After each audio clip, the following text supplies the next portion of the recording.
ಹರೇ ಕೃಷ್ಣ. ಮೊದಲನೇ ಅಧ್ಯಾಯದ ಹೆಸರು ಏನಿತ್ತು? ಯಾರು ಹೇಳ್ತೀರಿ?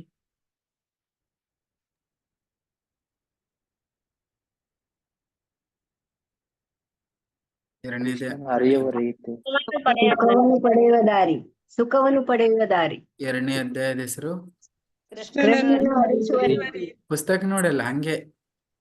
ಕೃಷ್ಣನನ್ನು ಅರಿಯುವ ರೀತಿ. ಓಕೆ. ಸದಾ ಮೂರನೇ ಅಧ್ಯಾಯದ ಹೆಸರು ಸದಾ ಕೃಷ್ಣನ ದರ್ಶನ. ಸುಖವನ್ನು ಪಡೆಯುವ ದಾರಿ. ಎಲ್ಲರೂ ಪುಸ್ತಕ ನೋಡೇ ಹೇಳ್ತಿದ್ದಾರೆ. ಪುಸ್ತಕ ಸದಾ ಸದಾ ಕೃಷ್ಣನ ದರ್ಶನ. ಎಲ್ಲ ಕಣ್ಕಾಳತ್ತೆ ಅಂತ. ನಾಲ್ಕನೇ ಅಧ್ಯಾಯದ ಹೆಸರು ಏನು? ಜಾಣನ ಮತ್ತು ಪುರುಷನನ್ನು ಹೊರಸುತ್ತ. ನಾಲ್ಕನೇ ಅಧ್ಯಾಯ ಕೃಷ್ಣನನ್ನು ಹೊರಿಸುತ್ತಾ? ಅಲ್ಲ, ಜಾಣನ ಮತ್ತು ಮೂರ್ಖನ ದಾರಿಗಳು. ಮೂರ್ಖನ ದಾರಿಗಳು. ಇದಕ್ಕೆ ಹೇಳ್ತಾರೆ ನಾನಾ ಮುನಿ ನಾನಾ ಮತ ಅಂತ. ಹೇಳಿದ್ರೆ ನಾನಾ ಮುನಿ ನಾನಾ ಎಲ್ಲ ಮುನಿಗಳು ಸೇರಿ.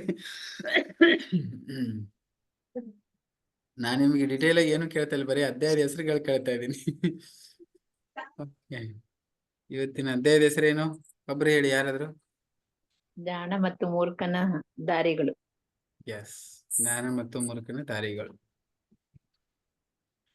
ಸೊ ಇಲ್ಲಿ ತುಂಬಾ ಚೆನ್ನಾಗಿ ಪ್ರಭುಪಾದರು ಎಕ್ಸ್ಪ್ಲೇನ್ ಮಾಡ್ತಾ ಹೋಗ್ತಾರೆ. ಇಲ್ಲಿ ದೈವೇಶ ಗುಣಮಯೀ ಮಮ ಮಾಯ ದುರತ್ಯಯ ಮಾಮೇವಯೇ ಪ್ರಪದ್ಯಂತೆ ಮಾಯಾಮೇತಾಂ ತರಂತಿ ತೇ. ಭಗವದ್ಗೀತೆ 7ನೇ ಅಧ್ಯಾಯ 14ನೇ ಶ್ಲೋಕ ಇಲ್ಲಿ ಕೋಟ್ ಮಾಡ್ತಾ ಇದ್ದಾರೆ ಪ್ರಭುಪಾದರು. ದೈವೇಶ ಗುಣಮಯೀ ಮಮ ಮಾಯ ದುರತ್ಯಯ ಮಾಮೇವಯೇ ಪ್ರಪದ್ಯಂತೆ ಮಾಯಾಮೇತಾಂ ತರಂತಿತೆ. ಏನಿದ್ರ ಅರ್ಥ? ಹೀಗಿದೆ, ಈ ಐಹಿಕ ಪ್ರಕೃತಿ ಗುಣಗಳಿಂದಾದ ಈ ನನ್ನ ಮಾಯಾಶಕ್ತಿಯು ದಾಟುವುದಕ್ಕೆ ಆಗದಂಥದ್ದು. ನಿನ್ನೆ ನಾವು ಚರ್ಚೆ ಮಾಡ್ತೇವೆ ಮಾಯಾಶಕ್ತಿ ಬಗ್ಗೆ. ಓಕೆ, ಯಾರು ನನಗೆ ಶರಣಾಗುತ್ತಾರೋ ಅವರು ಈ ಮಾಯೆಯನ್ನು ಸುಲಭವಾಗಿ ದಾಟುತ್ತಾರೆ. ಅರ್ಥ ಮಾಡ್ಕೊಳ್ಳಿ. ನೀನು ಮಾಯಾ ಬಗ್ಗೆ ನಿನ್ನೆ ಮೊನ್ನೆ 3 ಕ್ಲಾಸಲ್ಲಿ ಮಾಯಾದೇವಿ ಬಗ್ಗೆ ತುಂಬಾ ಚರ್ಚೆ ಆಯ್ತು. ಈ ಮಾಯಾದೇವಿಯಿಂದ ಪಾರಾಗೋದು ತುಂಬಾ ಕಷ್ಟ ಇದೆ. ಯಾರು ಹೇಳ್ತಿದ್ದಾರೆ ಇದನ್ನ? ಸ್ವಯಂ ಶ್ರೀಕೃಷ್ಣ ಹೇಳ್ತಿದ್ದಾನೆ.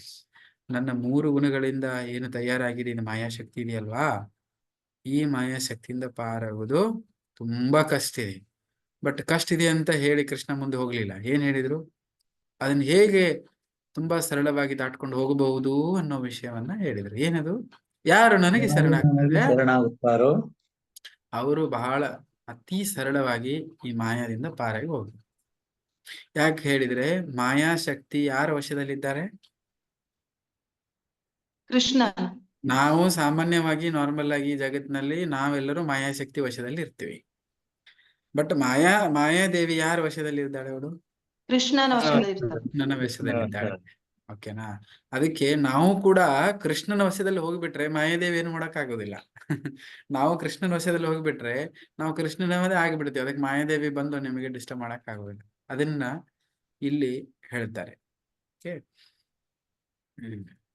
ಅದಕ್ಕೆ ಈ ನಮ್ಮಲ್ಲಿರುವಂತ ಈ ಮಾಯಾಶಕ್ತಿ ಈ 3 ಗುಣಗಳಿಂದ ಮಾಡಿದ ಎನರ್ಜಿ ಇದೆಯಲ್ಲ, ಅದು ಭೌತಿಕ ಶಕ್ತಿ, ಅದ್ರ ಬಗ್ಗೆ ಅದ್ರ ಬಗ್ಗೆ ಹೇಳ್ತಾ ಪ್ರಭುಪಾದರು ಇಲ್ಲಿ ಒಂದು ಶ್ಲೋಕ ಈ ಪುಸ್ತಕದಲ್ಲಿ ಕೊಡ್ತಾ ಇದ್ದಾರೆ. ನೆಕ್ಸ್ಟ್ ಶ್ಲೋಕ.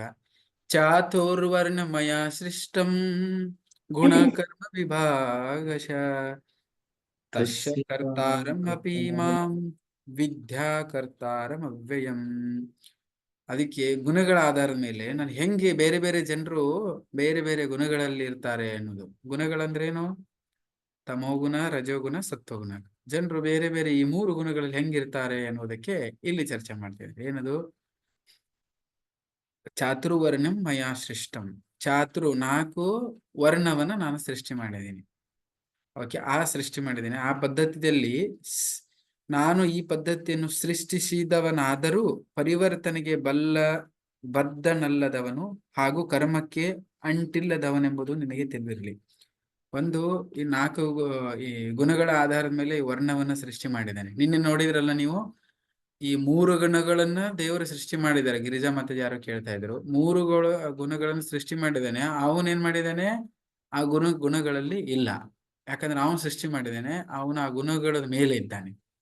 ಅದೇ ರೀತಿ ಈ 4 ವರ್ಣ ನಿಮಗೆ ಗೊತ್ತಲ್ಲ, ವರ್ಣಗಳು, ವರ್ಣ ಮತ್ತು ಆಶ್ರಮ. ವರ್ಣ ಅಂದ್ರೇನು? ವರ್ಣ ಅಂದ್ರೆ ಏನು? ಯಾವ ವರ್ಣಗಳು ಯಾವ್ಯಾವು? ಬ್ರಾಹ್ಮಣ, ಕ್ಷತ್ರಿಯ, ಬ್ರಾಹ್ಮಣ, ಕ್ಷತ್ರಿಯ, ವೈಶ್ಯ, ಶೂದ್ರ. ವೈಶ್ಯ, ಶೂದ್ರ. ಇವು ವರ್ಣಗಳು. ಆಶ್ರಮ ಏನು? ಬ್ರಹ್ಮಚರ್ಯ, ಬ್ರಹ್ಮಚಾರಿ, ಗೃಹಸ್ಥ, ಗೃಹಸ್ಥ, ವಾನಪ್ರಸ್ಥ, ಸನ್ಯಾಸ. ಇವು ಆಶ್ರಮಗಳು. ಇದಕ್ಕೆ ಹೇಳ್ತಾರೆ ಎರಡಕ್ಕೂ ಸೇರಿ ವರ್ಣ ಆಶ್ರಮ ಅಂತ ಕರೀತಾರೆ. ಈ 4 ವರ್ಣಗಳು, 4 ಆಶ್ರಮಗಳು. ಇಲ್ಲಿ ಜಗತ್ತಿನಲ್ಲಿ ಇರುವಂತ ಎಲ್ಲಾ ಜನರು ಈ 4ರಲ್ಲಿ ಇರ್ತಾರೆ. 4 ವರ್ಣಗಳಲ್ಲಿ ಇರ್ತಾರೆ, ಪ್ಲಸ್ 4 ಆಶ್ರಮಗಳಲ್ಲಿ ಇರ್ತಾರೆ. ಯಾವ್ದ್ರ ಆಶ್ರಮದಲ್ಲಿ. ಬಟ್ ಈಗ ಅದು ಕಲಿಯುಗದಲ್ಲಿ ಅದು ವಿಚಿತ್ರ ಆಗಿದೆ. ಯಾರು ಯಾವ ವರ್ಣದಲ್ಲಿದ್ದಾರೆ ಅಂತ ಗೊತ್ತಿಲ್ಲ. ಬ್ರಾಹ್ಮಣರ ಅಥವಾ ಕ್ಷತ್ರಿಯರ, ಶೂದ್ರ. ಅದಕ್ಕೆ ಈ ವರ್ಣಗಳ ಬಗ್ಗೆ ಬಂದಾಗ ಶಾಸ್ತ್ರ ಏನ್ ಹೇಳುತ್ತೆ? ಕಲೋ ಶೂದ್ರ ಸಂಭವ. ಕಲಿಯುಗದಲ್ಲಿ ಎಲ್ಲರೂ ಶೂದ್ರನೇ ಇದ್ದಾನೆ.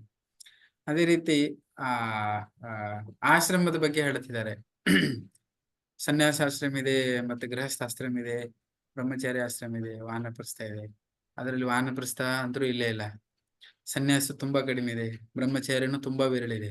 ಗೃಹಸ್ಥ ಇದೆ, ಗೃಹಸ್ಥ ಆಶ್ರಮ ಅಂತ ಇದೆ, ಅದು ಕೂಡ ಸರಿ ಇಲ್ಲ.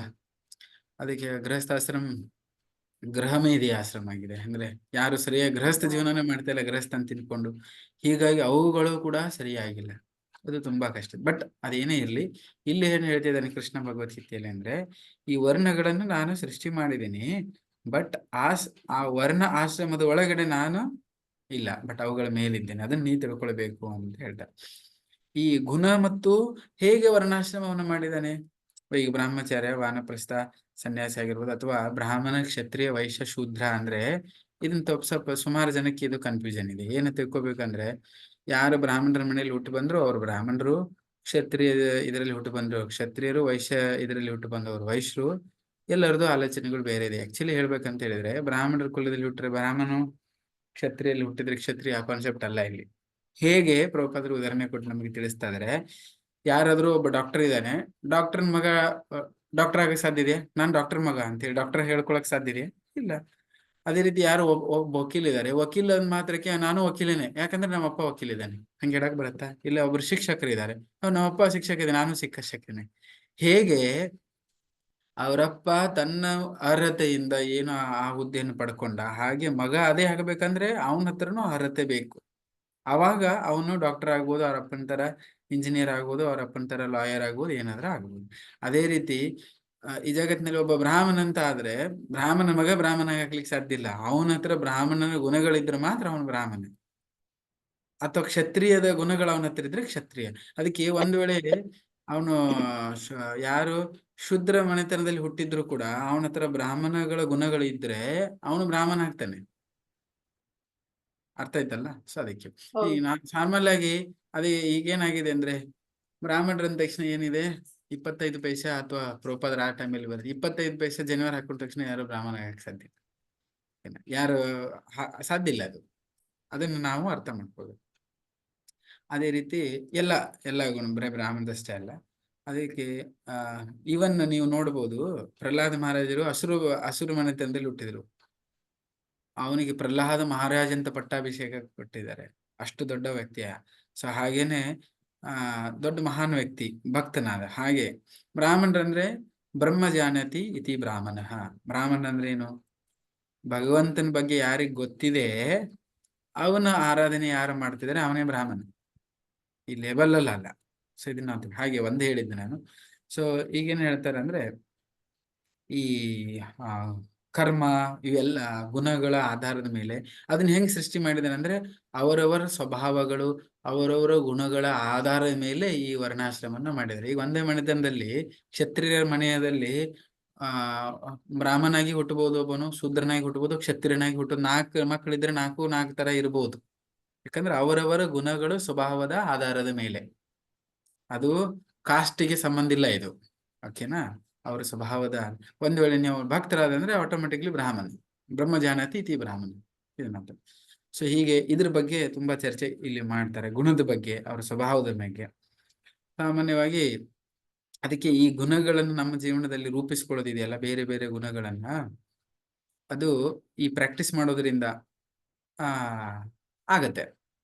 ಇಲ್ಲಿ ಮುಂದೆ ಚರ್ಚೆ ಮಾಡ್ತಾರೆ ಯಾವ ಪೇಜಲ್ಲಿ ಚರ್ಚೆ ಮಾಡ್ತಾರೆ?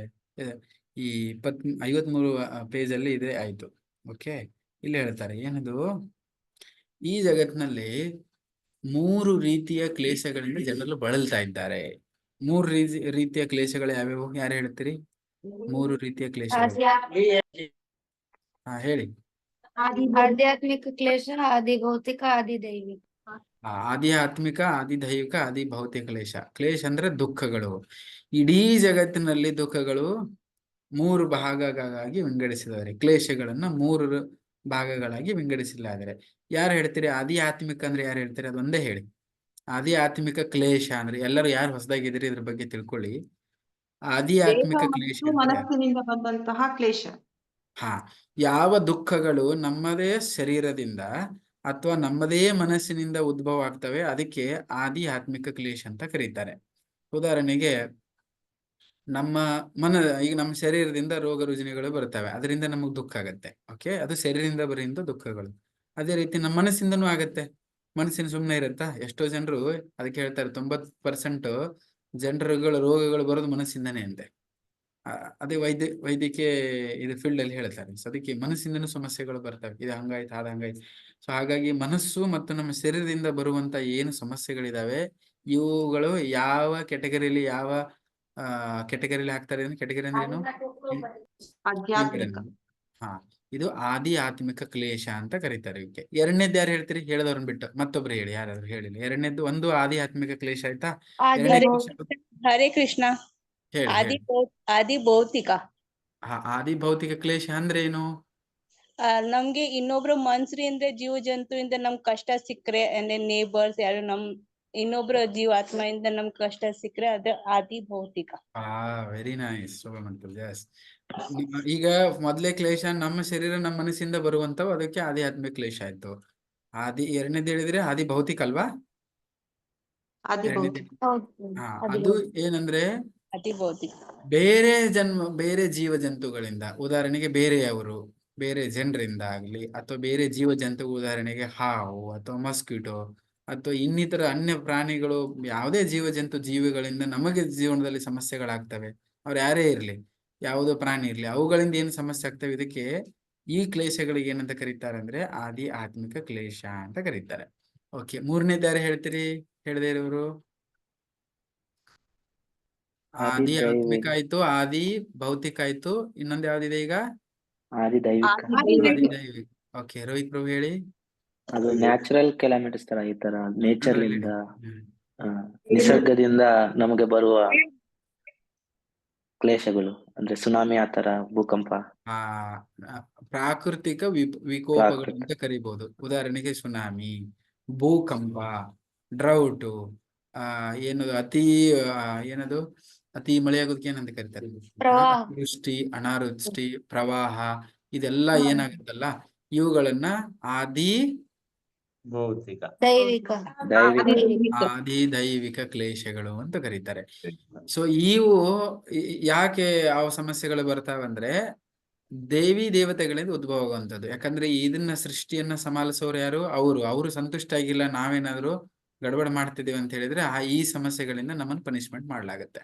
ಓಕೆ, ಹಾಗೆ ಈ 3 ಕ್ಲೇಶಗಳು ಈ ಜಗತ್ತಿನಲ್ಲಿ ಇದ್ದಾವೆ. ಓಕೆ, 3 ಕ್ಲೇಶಗಳ ಬಗ್ಗೆ ಹೇಳ್ತೇನೆ. ನಾ ಯಾವ ಪೇಜ್ ನಂಬರ್ ಅಂತ ಹೇಳಿದೆ? Page number 54. ಓಕೆ, ಸೊ ಅದಕ್ಕೆ ಈ ಕ್ಲೇಶಗಳನ್ನು ಯಾಕೆ ಕೊಡಲಾಗಿದೆ ಅದನ್ನ ತಿಳ್ಕೊಳ್ಳುವ.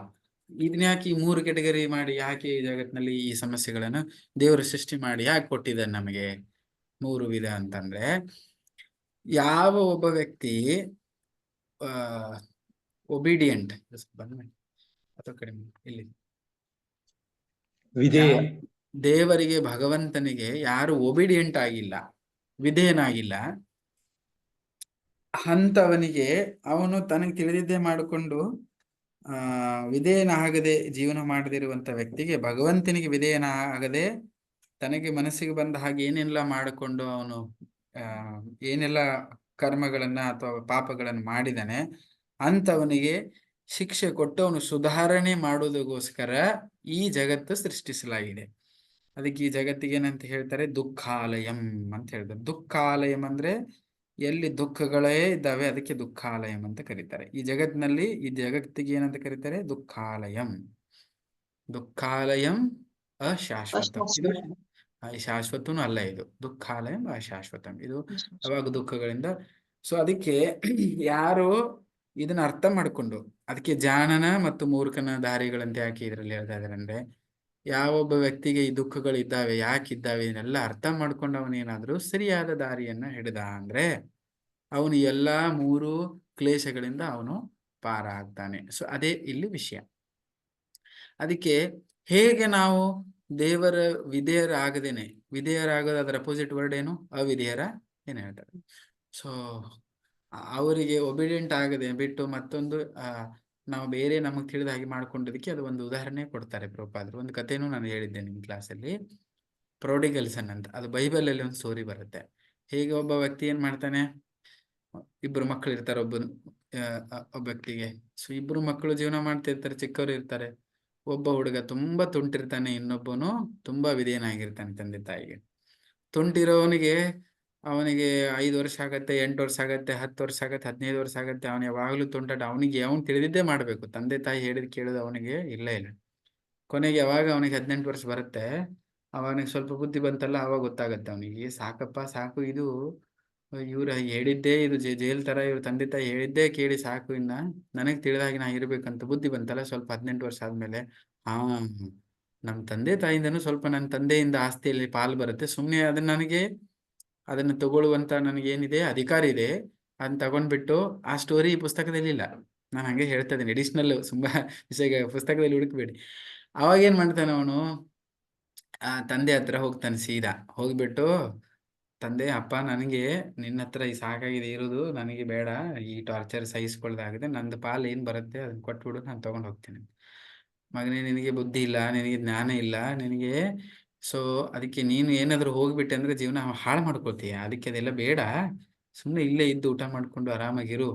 ಮುಂದೆ ಒಂದು ಸಮಯ ಬರುತ್ತೆ, ನಾನೇ ಕೊಡ್ತೇನೆ ನಿಂಗಂತ. ಇಲ್ಲ ಇಲ್ಲಿವರೆಗೂ ಕೇಳಿ ಕೇಳಿ ಸಾಕಾಗಿದೆ ನಂಗೆ, ನನಗೆ ಹೋಗ್ಬೇಕು, ನೀನು ಕೊಡ್ಬೇಕು ಅಂತ. ಆಯ್ತು, ಇನ್ನು ಜಾಸ್ತಿ ಫೋರ್ಸ್ ಮಾಡಿದ್ರೆ ಎಂತ ಮಾಡಕ್ಕಾಗತ್ತೆ, ಆಯ್ತು ಬಿಡು ಅಂತ ಹೇಳ್ಬಿಟ್ಟು ಅವನ ಪಾಲನ್ನು ಅವನಿಗೆ ತಗೋ ಹನುಮಾನ್ ಪ್ರಭು ಅಂತ ಕೊಟ್ಬಿಟ್ಟು. ಓಕೆ, ಆ ಪಾಲನ್ನು ಅವನು ತಗೊಂಡು ಹೆಂಗ್ ಮಾಡ್ತಾನೆ, ಮನೆ ಬಿಟ್ಟು ಹೋಗ್ತಾನೆ. ಅದಕ್ಕೆ ಈ ಜಗತ್ತಿನಲ್ಲಿ ನೋಡಿ ನೀವು ಏನಿದೆ ಅಂದ್ರೆ, ಒಂದು ಸುಖ ಮೇ ಸಬ್ ಸಾಥಿ ದುಃಖ ಮೇ ನ ಕೋಯಿ, ಹಿಂದಿ ಭಜನ್ ಇದೆ, ಎಷ್ಟು ಜನ ಗೊತ್ತದು?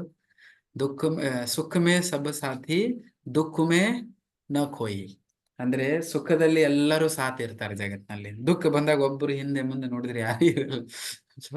ಸೊ ಅದಕ್ಕೆ ಈಗ ಅವನಿಗೆ ಸುಖ ಇದೆ, ಸಿಕ್ಕಾಪಟ್ಟೆ ಆಸ್ತಿ ಹಣ ತಗೊಂಡ್ಬಂದಿದ್ದಾನೆ ಅಂದ್ರೆ ತುಂಬಾ ಜನ ಫ್ರೆಂಡ್ಸ್ ಆಗ್ತಾರೆ ಅವನಿಗೆಲ್ಲ ಬಂದು ಅವನಿಗೆ ಫ್ರೆಂಡ್ಸ್ ಆಗ್ತಾರೆ. ಹಣ ಇರುತ್ತೆ, ಅದು ಅವನಿಗೆ ಏನೇನು ಅವನ ಹಣ ತಗೊಂಡು ಅವನ ಹಣದಲ್ಲೇ ಮಜಾ ಮಸ್ತಿ, ಅವನಿಗೆ ಏನೇನು ಚಟಗಳು, ಏನೋ ಹವ್ಯಾಸಗಳು ಎಲ್ಲ ಕಲಿಸಿ ಥಿಯೇಟ್ರಿಗೆ ಹೋಗ್ತಾರೆ, ಸಿನಿಮಾ ನೋಡ್ತಾರೆ, ಅಲ್ಲಿ ಹೋಗ್ತಾರೆ, ಇಲ್ಲಿ ಹೋಗ್ತಾರೆ, ಏನೇನು ಹವ್ಯಾಸಗಳು ಕೆಟ್ಟ ಕಳ್ಕೊಂಡು ಅವನು ಹಾಳು ಮಾಡ್ತಾರೆ, ಇದ್ದಿದ್ದ ಹಣನು ಖಾಲಿ ಮಾಡಿ.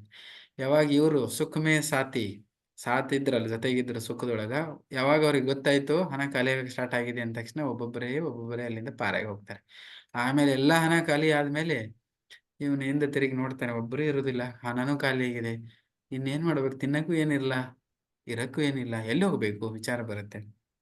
ಅವಾಗ ತಂದೆ ತಾಯಿ ನೆನಪು ಬರುತ್ತೆ ಅವನಿಗೆ. ಆದ್ರೆ ತಂದೆ ತಾಯಿಂದ ಎಲ್ಲ ಎತ್ಕೊಂಡು ಲೂಟ್ ಮಾಡ್ಕೊಂಡು ತಗೊಂಡ್ಬಂದ್ಬಿಟ್ಟಿದ್ದಾನೆ, ಎಲ್ಲ ಹಾಳು ಮಾಡಿದೆ. ಮನೆಗೆ ಹೋಗೋದು ಹೇಗೆ?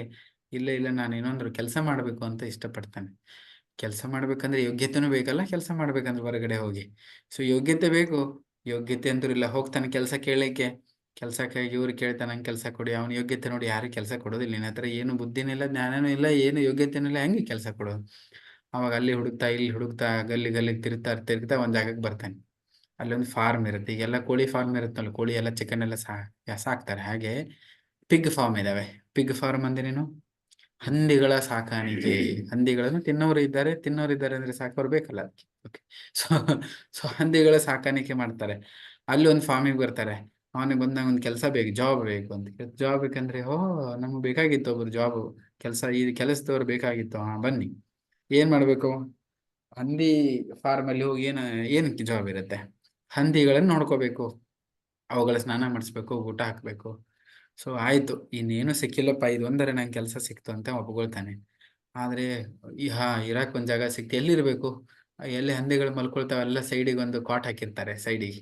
ಸೊ ಆ ಕಾಟಲ್ಲಿ ನಿನಗೆ ಅಲ್ಲೇ ಜಾಗ ಇದೆ, ಒಂದು ಜಾಗ ಇರುತ್ತೆ, ಮಲ್ಕೊ ಅಂತ ಹೇಳ್ತಾರೆ. ಮತ್ತೆ ಉಣ್ಣಕ್ಕೆ ತಿನ್ನಕ್ಕೆ ಏನು ಆಕ್ಚುಲಿ ಹಂದಿಗಳಿಗೆ ಏನ್ ಮಾಡ್ತಾರೆ ಅಂದ್ರೆ, ಅದು ಮಿಲ್ಲಲ್ಲಿ ಹಿಟ್ಟು ಇರುತ್ತೆ ನೋಡಿ, ಹಿಟ್ಟು ಅದು ಗಾಣದಲ್ಲಿ ಹಾಕಿರುವಂತ ಬೆಲ್ಲ ಉಳಿದಿರುತ್ತೆ, ಅದೆಲ್ಲ ಮಿಕ್ಸ್ಚರ್ ಮಾಡಿ ಅವಕ್ಕೆ ತಿನ್ನಿಸ್ತಾರೆ. ಸೊ ಅಂತ ಐಟಮು ಅದೇ ಇರುತ್ತೆ. ನಮಗೆ ಸ್ಪೆಷಲ್ ಆಗಿ ಸಪ್ರೇಟ್ ಆಗಿ ಊಟ ಕೊಡೋಕ್ಕಾಗಲ್ಲಪ್ಪ, ನೀನೇ ಅದರಲ್ಲೇ ಸ್ವಲ್ಪ ತಿನ್ಕೊ ಅಂತ ಹೇಳ್ತಾರೆ ಅವ್ನಿಗೆ. ಸೊ ಇನ್ನೇನ್ ಮಾಡ್ಬೇಕು, ಆದಾದ್ರೂ ಸಿಕ್ಕಿದೆ, ಸ್ವಲ್ಪ ಇರಾಕಾದ್ರೂ ಜಾಗ ಸಿಕ್ಕಿದೆ ಅಂತ ಇರ್ತಾನೆ ನಾವು. ಅದನ್ನ ತಿನ್ಕೊಂಡು ಹಂದಿಗಳ ಸೇವೆ ಮಾಡ್ಕೊಂಡು ಎಷ್ಟು ದಿನ ಇರೋಕ್ಕಾಗತ್ತೆ, ಒಂದು 2-3 ದಿನ ಇರ್ತಾನೆ, ಸುಸ್ತಾಗಿ ಬಿಡುತ್ತೆ ಅವನಿಗೆ. ಅಪ್ಪ ಎಂಥ ಪರಿಸ್ಥಿತಿ ಬಂತು ಮರೆ ಅಂತ. ಸೊ ಆಮೇಲೆ ಆಲೋಚನೆ ಮಾಡ್ತಾರೆ, ಸುಮ್ಮನೆ ನಾನು ಇಲ್ಲಿಂದ ಹೊರಟು ಹೋಗ್ಬೇಕಂದ್ರೆ ಧೈರ್ಯ ಇಲ್ಲ, ಮನೆಗೆ ಹೆಂಗೆ ಹೋಗ್ಬೇಕು. ಸೊ ಆಲೋಚನೆ ಮಾಡ್ತಾನೆ, ಬೇರೆ ಕಡೆ ಹೋಗ್ತಾನೆ, ಎಲ್ಲೂ ಸಿಗೋದಿಲ್ಲ, ತುಂಬಾ ಸುಸ್ತಾಗತ್ತೆ. ಕೊನೆಗೆ ಆಲೋಚನೆ, ರಾತ್ರಿ ವಿಚಾರ ಮಾಡ್ತಾ ಇರ್ತಾನೆ. ಮಾಡಿಬಿಟ್ಟು ಕೊನೆಗೆ ಏನೇ ವಿಚಾರ ಮಾಡ್ತಾನೆ, ಏನೇ ಆಗಲಿ ನಮ್ಮ ತಂದೆ ತಾಯಿಗಳಲ್ಲ, ಅವನು ಮನೆಗೆ ಇಲ್ಲಿದ್ರೆ ನಾನು ಉಪವಾಸ ಇದ್ದೇ ಸತ್ತು ಹೋಗ್ತೀನಿ. ಅಟ್ಲೀಸ್ಟ್ ನೋಡಿ, ಮನೆಯಲ್ಲಿ ಹಾಕೊಳ್ಳಿಕ್ ಬಟ್ಟೆ ಇತ್ತು, ಇರ್ಲಿಕ್ಕೆ ಜಾಗ ಇತ್ತು, ಅಟ್ಲೀಸ್ಟ್ ಇಲ್ಲಿ ಎಂಥದ್ದು ಇಲ್ಲ, ಅಟ್ಲೀಸ್ಟ್ ಮನೆಗೆ ಹೋದ್ರೆ ಆಧಾರ ಸಿಗತ್ತೆ. ಜಾಸ್ತಿ ಅಂದ್ರೆ ಏನ್ ಮಾಡ್ತಾರೆ ಅವರು, ಏನಾದ್ರು ನಂಗೆ ಪನಿಷ್ಮೆಂಟ್ ಕೊಡಬಹುದು, ಓಕೆನಾ, ಆದ್ರೆ ಸಾಯಿಸೋದಿಲ್ಲಲ್ಲ. ಹಾಗೆ ಒಂದು ಧೈರ್ಯ ಮಾಡ್ಕೊಂಡು ಹೇಗೆ ಹೋಗ್ಬೇಕು ಅಂತ ಸುಮ್ಮನೆ ಮನೆಗೆ ಹೋಗ್ಲಿಕ್ಕೆ ಮನೆ ಕಡೆ ನೋಡ್ತಾನೆ. ತಂದೆ ಆಕ್ಚುಲಿ ಜಮೀನುದಾರರು, ಊರಿನ ದೊಡ್ಡ ವ್ಯಕ್ತಿ. ಅಲ್ಲಿ ಊರವ್ರಿಗೆಲ್ಲ ಗೊತ್ತಿರುತ್ತೆ ಇವನು ಹೊರಗೆ ಹೋಗಿದ್ದಾನಂತ. ಆ ಊರ ಹತ್ರ ಬರುವಷ್ಟೊತ್ತಿಗೆನೆ ತಂದೆಗೆ ಹೋಗಿ ತಿಳಿಸ್ತಾರೆ, ನಿಮ್ಮ ಮಗ ಬಂದಿದ್ದಾನೆ ಅಂತ ಹೇಳಿ. ಮಗ ಬಂದಿದ್ದಾನ ವಾಪಸ್ ಅಂತ ಹೇಳಿ ತುಂಬಾ ಖುಷಿಯಾಗಿ ಬಿಡುತ್ತೆ. ತುಂಬಾ ಖುಷಿಯಾಗಿ ಅವನು ವೆಹಿಕಲ್ ತಗೊಂಡ್ಬರ್ತಾನೆ. ಅವಾಗಿನ ಸಮಯದಲ್ಲಿ ಎತ್ತಿನ ಬಂಡಿ ತಗೊಂಡ್ಬರ್ತಾನೆ ಮಗನ್ ಕರ್ಕೊಂಡು ಹೋಗ್ಲಿಕ್ಕೆ. ನನ್ನ ಮಗ ವಾಪಸ್ ಬಂದಂತ. ಇವನಿಗೆ ಆಶ್ಚರ್ಯ ಆಗತ್ತೆ. ಮಗನಿಗೆ, ರೀ ನಾನು ಎಲ್ಲ ಲೂಟ್ ಮಾಡ್ಕೊಂಡ್ ತಗೊಂಡೋಗಿ ಎಲ್ಲ ಹಾಳು ಮಾಡ್ಕೊಂಡ್ ಬಂದಿದ್ದೀನಿ, ಆದ್ರೂ ನಮ್ಮ ತಂದೆ ಓಡಿ ಬಂದು ನಂಗೆ ಕರ್ಕೊಂಡು ಹೋಗ್ತಿದ್ದಾನೆ ಅಂತ. ಅಷ್ಟೇ ಅಲ್ಲ, ಅವನು ವಾಪಸ್ ಕರ್ಕೊಂಡು ಹೋಗ್ಬಿಟ್ಟು ಮನೆಗೆ ಹೋಗ್ಬಿಟ್ಟು ಅವನು ಉಣ್ಣಾಕ ತಿನ್ನಕ್ಕೆ ಎಲ್ಲ ಕೊಡ್ತಾನೆ. ಕೊಟ್ಟಾದ್ಮೇಲೆ ಅವನೆಲ್ಲ ಸರಿಪಡಿಸ್ಕೊಂಡಾದ್ಮೇಲೆ ಮನೆ ಎಲ್ಲರನ್ನು ಕರಿತಾನ. ಅವನು ಅವ್ರನ್ನೆಲ್ಲ ಕರೆದು, ಇನ್ ಮೇಲಿಂದ ನನ್ನ ಮನೆ ಯಜಮಾನ ಎಲ್ಲಾ ಜವಾಬ್ದಾರಿ ಮಗನ ಕೈಲಿ ಕೊಡ್ತೀನಿ. ಈಗ ನೋಡ್ತಿದ್ದಾನೆ ಅಂದ್ರೆ, ಇಷ್ಟೆಲ್ಲ ಹಾಳು ಮಾಡಿದ್ರೆ ಏನೋ ಗಡಬಡಿ ಇದೆಯಲ್ಲ ಅಪ್ಪ, ಏನೋ ಒಂದು ಹೇಳ್ತಿದ್ದಾನೆ ಅಂತ. ಯಾಕಂದ್ರೆ ಎಲ್ಲ ಇದ್ದಿದ್ದು ಹಾಳು ಮಾಡ್ಕೊಂಡ್ ಬಂದಿದ್ದಾನೆ, ಇವ್ ಜವಾಬ್ದಾರಿ ಕೊಡ್ತಿದ್ದಾನೆ, ಏನಪ್ಪಾ ಇದು, ನಿಜವಾಗ್ಲೂ ಇವಾಗ ಮಾಡ್ತಿದ್ರಿ? ಎಸ್. ಯಾಕೆ ಅಂತ ಹೇಳ್ತಾನೆ ಅಂದ್ರೆ, ನೋಡಪ್ಪ, ನೀನ್ ಹೊರಗೆ ಹೋಗುವಾಗ ನಿನಗೆ ಬುದ್ಧಿ ಇರ್ಲಿಲ್ಲ, ಆದ್ರೆ ಈಗೆಲ್ಲ ಅರ್ಥ ಆಗಿದೆ, ಇನ್ ಮೇಲೆ ನಿನ್ನ ಜವಾಬ್ದಾರಿ ಬರುತ್ತೆ, ಅದಕ್ಕಾಗಿ ಈ ಸಮಯ ಬಂದಿದೆ, ನಿನಗೆಲ್ಲ ಜವಾಬ್ದಾರಿ ಕೊಡ್ತೀನಿ. ಸೊ ಈ ಸ್ಟೋರಿ ಯಾಕೆ ಬೈಬಲ್ ಅಲ್ಲಿ ಹೇಳ್ತಾರೆ ಅಂದ್ರೆ, ಹೇಗೆ ನಾವೆಲ್ಲರೂ ಭಗವಂತನ ಧಾಮದಿಂದ ಅಲ್ಲೆಲ್ಲ ಖುಷಿ ಇತ್ತು. Okay, every step is a dance, ಪ್ರತಿಯೊಂದು ಹೆಜ್ಜೆ ನೃತ್ಯ, ಪ್ರತಿಯೊಂದು ಮಾತು ಹಾಡು. ಓಕೆ, ಎಲ್ಲ ಕುಡ್ದಿದ್ದೆಲ್ಲ ಅಮೃತ, ತಿಂದಿದ್ದೆಲ್ಲ ಊಟ ಎಲ್ಲ ಅಮೃತ. ಅಲ್ಲಿ ಏನು ಜನ್ಮ ಮೃತ್ಯು ಜರವ್ಯಾಧಿ ದುಃಖಗಳಿಲ್ಲ. ಅಂತ ಸ್ಥಾನದಲ್ಲಿ ಗೋಗೋಲೋಕ ಧಾಮದಲ್ಲಿ ವೈಕುಂಠದಲ್ಲಿ ನಾವು ಭಗವಂತನ ಜೊತೆಗೆ ನಮ್ಮ ತಂದೆ ಪರಮ ತಂದೆ ಮನೆಯಲ್ಲಿ ಇದ್ವಿ. ಅಲ್ಲಿ ಸ್ವಲ್ಪ ನಮ್ಮೊಂದು ಹೊಸದಾಗಿ ಇಚ್ಛೆಯನ್ನ ಇಟ್ಟುಕೊಂಡು, ನಾನು ಕೂಡ ಅವನನ್ನು ಬಿಟ್ಟು ಏನೋ ಒಂದು ನಾನು ಮಜಾ ಮಾಡ್ಬೇಕು, ಮಸ್ತಿ ಮಾಡ್ಬೇಕಂತ ನಾವೆಲ್ಲರೂ ಏನ್ ಮಾಡ್ಬಿಟ್ಟಿದ್ದೀವಿ, ಈ ಭೌತಿಕ ಜಗತ್ತಿಗೆ ಬಂದಿದ್ದೀವಿ. ಯಾರೋ ಒಬ್ಬ ವ್ಯಕ್ತಿ ಇಲ್ಲಿಂದ ಬೇಡಪ್ಪ, ವಾಪಸ್ ನಮ್ಮ ತಂದೆ ಹತ್ರ ಹೋಗ್ತೇನೆ ಅಂತ ಒಂದ್ ವೇಳೆ ವಿಚಾರ ಮಾಡಿ ಅವನು ಭಕ್ತಿ ಮಾಡಕ್ ಸ್ಟಾರ್ಟ್ ಮಾಡ್ತಾನೆ ಅಂತ ಹೇಳಿದ ತಕ್ಷಣನೇ ತಂದೆಗೆ ತುಂಬಾ ಖುಷಿ ಆಗತ್ತೆ. ಅದಕ್ಕೆ ಇದೇನಾದ್ರತ, ಯಾರು ನನಗೆ ಶರಣಾಗ್ತಾರೆ, ಇಲ್ಲಿ ಹೇಳಿದ್ನ, ನನಗೆ ಯಾರು ಶರಣಾಗ್ತಾರಲ್ಲ, ಮಾಯಾದೇವಿ ಏನು ಮಾಡಕ್ಕಾಗಲ್ಲ. ಯಾಕಂದ್ರೆ ಅವನು ಬಂದು ತುಂಬಾ ಆತುರತೆಯಿಂದ ಅವನ ಮಗನನ್ನ ಕರ್ಕೊಂಡು ಹೋಗ್ಲಿಕ್ಕೆ ನೋಡ್ತಾನೆ. ಸೊ ಅದೇ ಈ ಶ್ಲೋಕದಲ್ಲಿ ಇದ್ರಲ್ಲಿ ಹೇಳ್ತಾರೆ, ಏನದು ಪ್ರೊಡಿಗಲ್ ಸನ್ ಸ್ಟೋರಿ ತಿಳಿಸ್ಕೊಡ. ಅದಕ್ಕೆ ಯಾರಾದ್ರೂ ನಾವೇನಾದ್ರು, ಇನ್ನು ಸಾಕಪ್ಪ, ಈ ದುಃಖಗಳು ಬೇಡ, ನಮ್ಮನ್ನು ನಾವು ಸುಧಾರಿಸಿಕೊಂಡು, ಇಲ್ಲಿ ಕಷ್ಟಗಳಿದಾವೆ, ನಮ್ಮನ್ನು ನಾವು ಸುಧಾರಿಸಿಕೊಂಡು ವಾಪಸ್ ನಾವು ಭಗವಂತನ ಭಕ್ತಿ ಮಾಡ್ತೀವಿ, ಅವನ ನಿಯಮಗಳ ಪ್ರಕಾರ ನಾವು ಜೀವನ ಮಾಡ್ತೀವಿ ಅಂತ ಇಚ್ಛೆ ಪಟ್ರೆ, ಭಗವಂತ ಏನ್ ಮಾಡ್ತಾನೆ, ಅಂತವರಿಗೆ ವಾಪಸ್ ತುಂಬಾ ಉತ್ಸಾಹದಿಂದ ಅವನು ನಮಗೋಸ್ಕರ ಕಾಯ್ತಿರ್ತಾನೆ. ಸೊ ಅದಕ್ಕೋಸ್ಕರ ಈ ಭೌತಿಕ ಜಗತ್ತು ಏನದು, ನಮ್ಮನ್ನ ಸುಧಾರಣೆ ಮಾಡ್ಲಿಕ್ಕೆ, ಪನಿಷ್ಮೆಂಟ್ ಕೊಡ್ಲಿಕ್ಕೆ ಇರೋದು. ಪನಿಷ್ಮೆಂಟ್ ಕೊಡು ಜಗದಲ್ಲಿ ಬಂದು ನಾನು ಖುಷಿಯಾಗಿರ್ತಾರೆ ಅಂತ. ಒಂದ್ ವೇಳೆ ಜೈಲಲ್ಲಿ ಜನರು ಹೋಗ್ತಾರೆ, ಜೈಲಲ್ಲಿ ಹೋಗ್ಬಿಟ್ಟು ನಾನು ಸರಿಯಾಗಿರ್ಬೇಕು, ಖುಷಿ ಇರ್ತಿಲ್ಲ, ನನಗೆ ಪನಿಷ್ಮೆಂಟ್ ಕೊಡ್ತಾ ಇದಾರೆ, ನಂಗೆ ತಿನ್ನಕ್ ಸರಿ ಇಲ್ಲ, ಇರಕ್ ಸರಿ ಇಲ್ಲ ಅಂತ ಕಂಪ್ಲೇಂಟ್ ಯಾರಿಗ್ ಮಾಡೋದು? ಯಾರಿಗ್ ಮಾಡಕ್ಕಾಗತ್ತೆ? ಯಾರಿಗ್ ಮಾಡಕ್ಕಾಗಲ್ಲ. ಯಾಕೆ ಹೇಳಿದ್ರೆ ಅವನ ತಪ್ಪಿನಿಂದಾನೆ ಅವನು ಹೋಗಿದ್ದಾನೆ ಅಲ್ಲಿ. ಹಾಗೆ ಈ ಭೌತಿಕ ಜಗತ್ತಿಗೆ ಬಂದಿದ್ದು ಯಾಕೆ ಕಾರಣ, ನಾವ್ ಇಲ್ಲಿ ಬಂದ್ಬಿಟ್ಟು ದೇವ್ರು ಹಿಂಗ್ಯಾಕೆ ಇಟ್ಟಿದ್ದಾನೆ, ನಮಗೆ ಹಂಗ್ಯಾಕೆ ಇಟ್ಟಿದ್ದಾನೆ, ದೇವ್ರು ಇಟ್ಟಿದ್ದಲ್ಲ, ನಾವು ಬೇಕಂತ ತಪ್ಪು ಮಾಡಿಕೊಂಡು ನಮ್ದು ಸ್ವಂತ ಇಚ್ಛೆ ಇಟ್ಕೊಂಡು ನಾವು ಇಲ್ಲಿ ಬಂದಿದ್ದೇವೆ. ಅದಕ್ಕಾಗಿ ದೇವರನ್ನ ಅವನ ಮೇಲೆ ಕಂಪ್ಲೇಂಟ್ ಮಾಡೋದಲ್ಲ.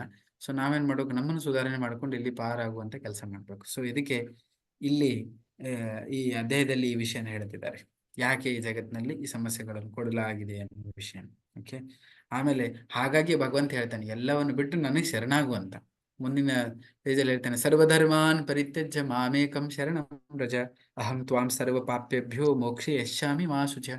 ಇದರರ್ಥ ಏನು, ಎಲ್ಲ ಧರ್ಮ ಬಿಟ್ಬಿಡು. ಈ ಜಗತ್ತಿನಲ್ಲಿ ಬಂದು ನಮ್ಮನ್ನು ನಾವು ಬೇರೆ ಬೇರೆ ಧರ್ಮ ಗುರುತಿಸ್ಕೊಳ್ತೀವಿ. ನಾನು ಈ ಮನೆಯದವನು, ನಾನು ಕನ್ನಡದವನು, ನಾನು ಹಿಂದಿದವನು, ನಾನು ಲಿಂಗಾಯತ, ಅಥವಾ ನಾನು ಮುಸ್ಲಿಮ, ನಾನು ಹಿಂದೂ, ನಾನು ಬ್ರಾಹ್ಮಣ, ನಾನು ಕೊಂಕಣಿ, ನಾನು ಮರಾಠಿ, ನಾನು ತುಳು, ನಾನು ಆದು, ನಾನು ಹೆಣ್ಣು, ನಾನು ಗಂಡು, ನಾನು ಸ್ಟೂಡೆಂಟು, ನಾನು ಮುದುಕ, ನಾನು ಶಿಕ್ಷಕ, ನಾನು ಅದು, ನಾನು ಇದು, ನಾನು ಅದು, ನಾನು ಇದು, ನಾವು ಇಲ್ಲಿ ಬಂದ್ಬಿಟ್ಟು ಏನ್ ಮಾಡಿದ್ವಿ, ನಮ್ಮದೇ ಆದಂತ ಒಂದು ಧರ್ಮವನ್ನ ಹುಟ್ಟಾಕೊಂಡಿದೆ. ಅದಕ್ಕೆ ಕೃಷ್ಣ ಏನ್ ಹೇಳ್ತಾನೆ ಅಂದ್ರೆ, ಸರ್ವಧರ್ಮಾನ್ ಪರಿತ್ಯಜ. ಎಂಥದ್ದೇನು ನಿಮ್ ತಲೆಯಲ್ಲಿ ಇಟ್ಕೊಂಡು ಕುತ್ಕೊಂಡಿದೆ ಇದೆಲ್ಲ ಧರ್ಮವನ್ನ ತ್ಯಾಗ ಮಾಡಿ, ಪರಿತ್ಯಜ್ಯ ಮಾಮೇಕಂ ಶರಣಂ ವ್ರಜ.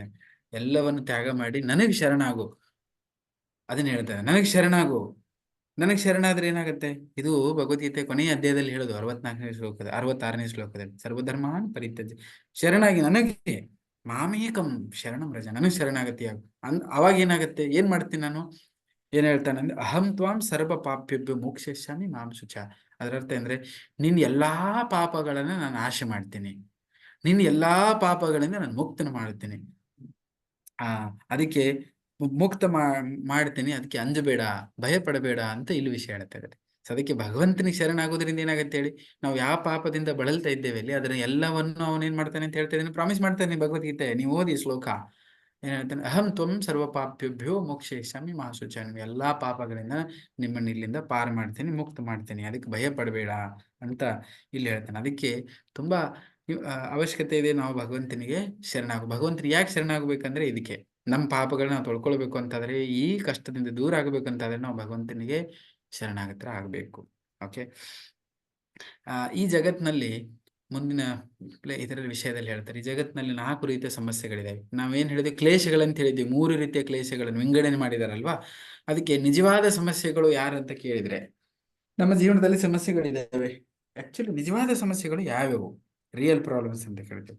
ಯಾರಿಗಾದ್ರೂ ಪ್ರಾಬ್ಲಮ್ಸ್ ಹೇಳಂತ ಹೇಳಿದ್ರೆ 108 ಪ್ರಾಬ್ಲಮ್ ಹೇಳ್ತಾರೆ. ಅದು ಹೇಗಿದೆ, ಅದು ಈ ಪ್ರಾಬ್ಲಮ್ ಇದೆ, ಆ ಪ್ರಾಬ್ಲಮ್ ಇದೆ, 1000 ಪ್ರಾಬ್ಲಮ್ ಹೇಳ್ತಾರೆ. ಅದಕ್ಕೆ ಅಂತಿಲ್ಲ. ಬಟ್ ಈ ಶಾಸ್ತ್ರದಲ್ಲಿ ಹೇಳ್ತಾರೆ, ನಿಜವಾದ ಪ್ರಾಬ್ಲಮ್ ಅಂದ್ರೆ ಏನು, ನಿಜವಾದ ಸಮಸ್ಯೆ ಅಂದ್ರೆ ಏನು, ನಿಜವಾದ ದುಃಖಗಳಂದ್ರೆ ಏನು ಅಂದ್ರೆ, ಯಾರು ಹೇಳ್ತೀರಿ? ಟಕ್ ಅಂತ ಹೇಳಿ. ಜನ್ಮ ಮೃತ್ಯು ಜರಾ ವ್ಯಾಧಿ. Yes, very good. ಜನ್ಮ ಮೃತ್ಯು ಜರ ವ್ಯಾಧಿ. ನಿಜವಾದ ಸಮಸ್ಯೆ ಏನಂದ್ರೆ ಎಲ್ಲರಿಗೂ ಬರುವಂತದ್ದು, ಯಾರು ತಪ್ಪಿಸ್ಕೊಳಕ್ಕಾಗಲ್ಲ. ಆ ಸಮಸ್ಯೆಗಳು ಯಾವಂದ್ರೆ ಈ 4: ಜನ್ಮ ಮೃತ್ಯು ಜರ ವ್ಯಾಧಿ. ಜನ್ಮ ಅಂದ್ರೆ ಜನ್ಮ, ಹುಟ್ಟುವುದೇ ಒಂದು ಆಕ್ಚುಲಿ ಸಮಸ್ಯೆ. ಹುಟ್ಟಿದಾದ್ಮೇಲೆ ಎಲ್ಲ ಸಮಸ್ಯೆ ಅಲ್ವಾ.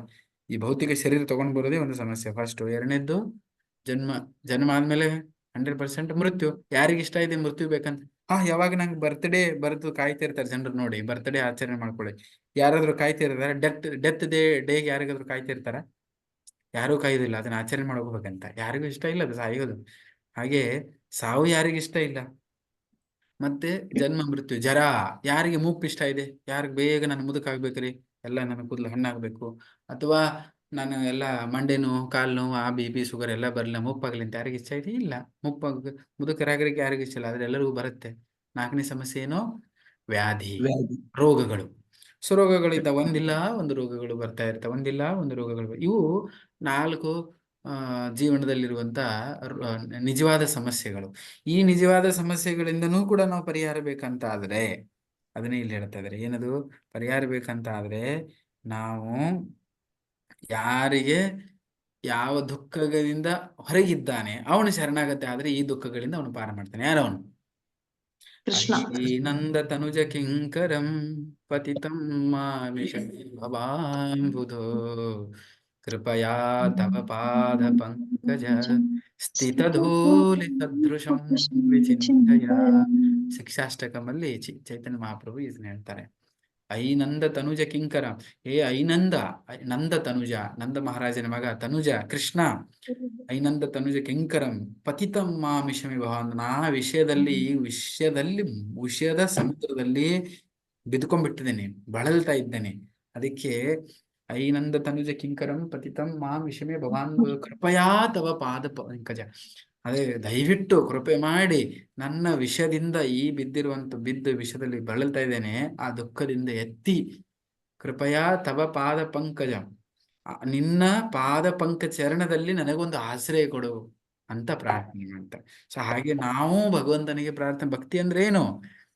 ಭಕ್ತಿ ಅಂದ್ರೆ ಏನಲ್ಲ, ನಾವೇನ್ ಇಲ್ಲಿ ಬಳಲ್ತಾ ಇದ್ದೇವೆ, ಇದರಿಂದ ನನಗೆ ಪಾರು ಮಾಡಿ, ನಿನಗೆ ನಿನ್ನ ಚರಣದಲ್ಲಿ ಒಂದು ಶಾಶ್ವತವಾದ ಆಶ್ರಯನ್ನ ಕೊಡು ಅಂತ ಹೇಳಿ ಪ್ರಾರ್ಥನೆ.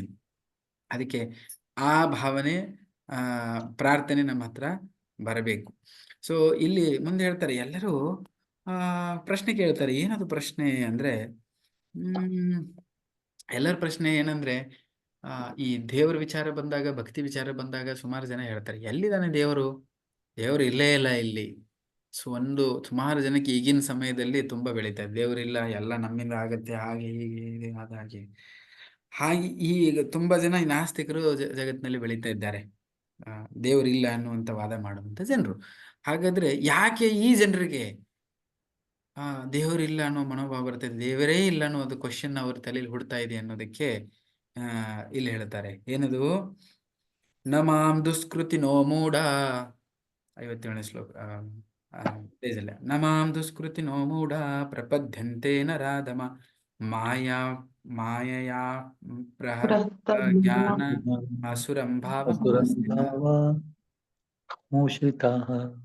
ಓಕೆ, ಇಲ್ಲೇನು ಹೇಳ್ತಿದ್ದಾರೆ ಅಂದ್ರೆ, ಯಾಕೆ ಯಾವ ಒಬ್ಬ ವ್ಯಕ್ತಿ ಭ್ರಾಂತಿಯಿಂದ ವಿವೇಕ ಶಕ್ತಿಯನ್ನು ಕಳೆದುಕೊಂಡಿದ್ದಾನೆ, ತನ್ನ ವಿಚಾರ ಮಾಡುವ ಶಕ್ತಿಯನ್ನು ಕಳೆದುಕೊಂಡಿದ್ದಾನೋ, ಅವನು ಅಸುರ ಸ್ವಭಾವದಿಂದ ಅವನಿಗೆ ಜಂಬ, ದರ್ಪ ಮೊದಲಾದವುಗಳನ್ನು ಅವಲಂಬಿಸಿದಾವೆ. ಅವನಿಗೆ ತಪ್ಪು ತಿಳುವಳಿಕೆಯಿಂದ ಅವನೇನ್ ಮಾಡ್ತಾ ಇದ್ದಾನೆ, ಪಾಪವನ್ನು ಮಾಡುವ ಕೀಳು ಜನರು ನನಗೆ ಶರಣಾಗುವುದಿಲ್ಲ. ಅವ್ರು ಏನ್ ಮಾಡಿದ್ದಾರೆ, ಅಂತ ಜನರು ಏನಾಗಿದ್ದಾರೆ ಅಂದ್ರೆ, ಫಸ್ಟ್ ಮಾಯಾದೇವಿ ವಶದಲ್ಲಿ ಇದ್ದಾರೆ, ದಿಗ್ಭ್ರಮೆ ಹಾಕಿದ್ದಾರೆ, ಅವರು ಮೂಢರು. ಯಾಕಂದ್ರೆ ನಿಜವಾದ ಜ್ಞಾನ ಅವ್ರಿಗೆ ಗೊತ್ತಿಲ್ಲ.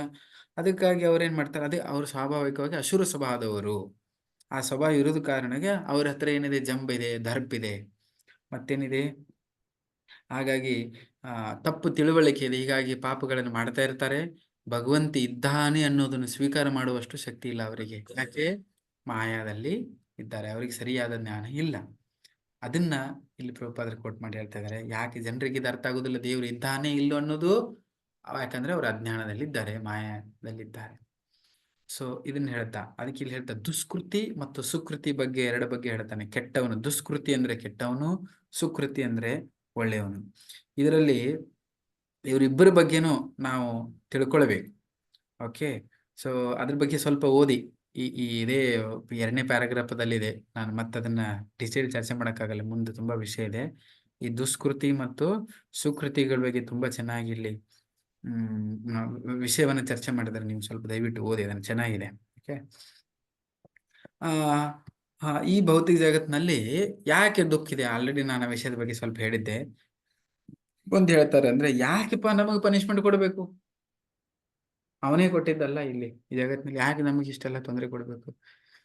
ಮನಸ್ಸೊಳಗೆ ಸಮಸ್ಯೆ ಕೊಡ್ತಾನೆ, ಶರೀರದಲ್ಲಿ ಸಮಸ್ಯೆ ಕೊಡ್ತಾನೆ, ಯಾವಾಗಲೂ ನಾವು ಚಿಂತೆಯಲ್ಲಿ ಇರ್ತೇವೆ, ಟೆನ್ಷನ್ ಸಮಸ್ಯೆಗಳಿರ್ತವೆ. ಇವನು ಯಾಕೆ ಕೊಟ್ಟಿದ್ದಾನೆ ಅಂತಾರೆ, ಅದಕ್ಕೆ ಉತ್ತರ ಆಲ್ರೆಡಿ ಕೊಟ್ಟಿದೆ. ಏನದು ಉತ್ತರ? ನಾನು ಹೇಳಿದ್ನಲ್ಲ ಅವಾಗಲೇ. ಯಾರು ಹೇಳ್ತೀರಿ? ಸುಧಾರಣೆ ಮಾಡ್ತೀವಿ.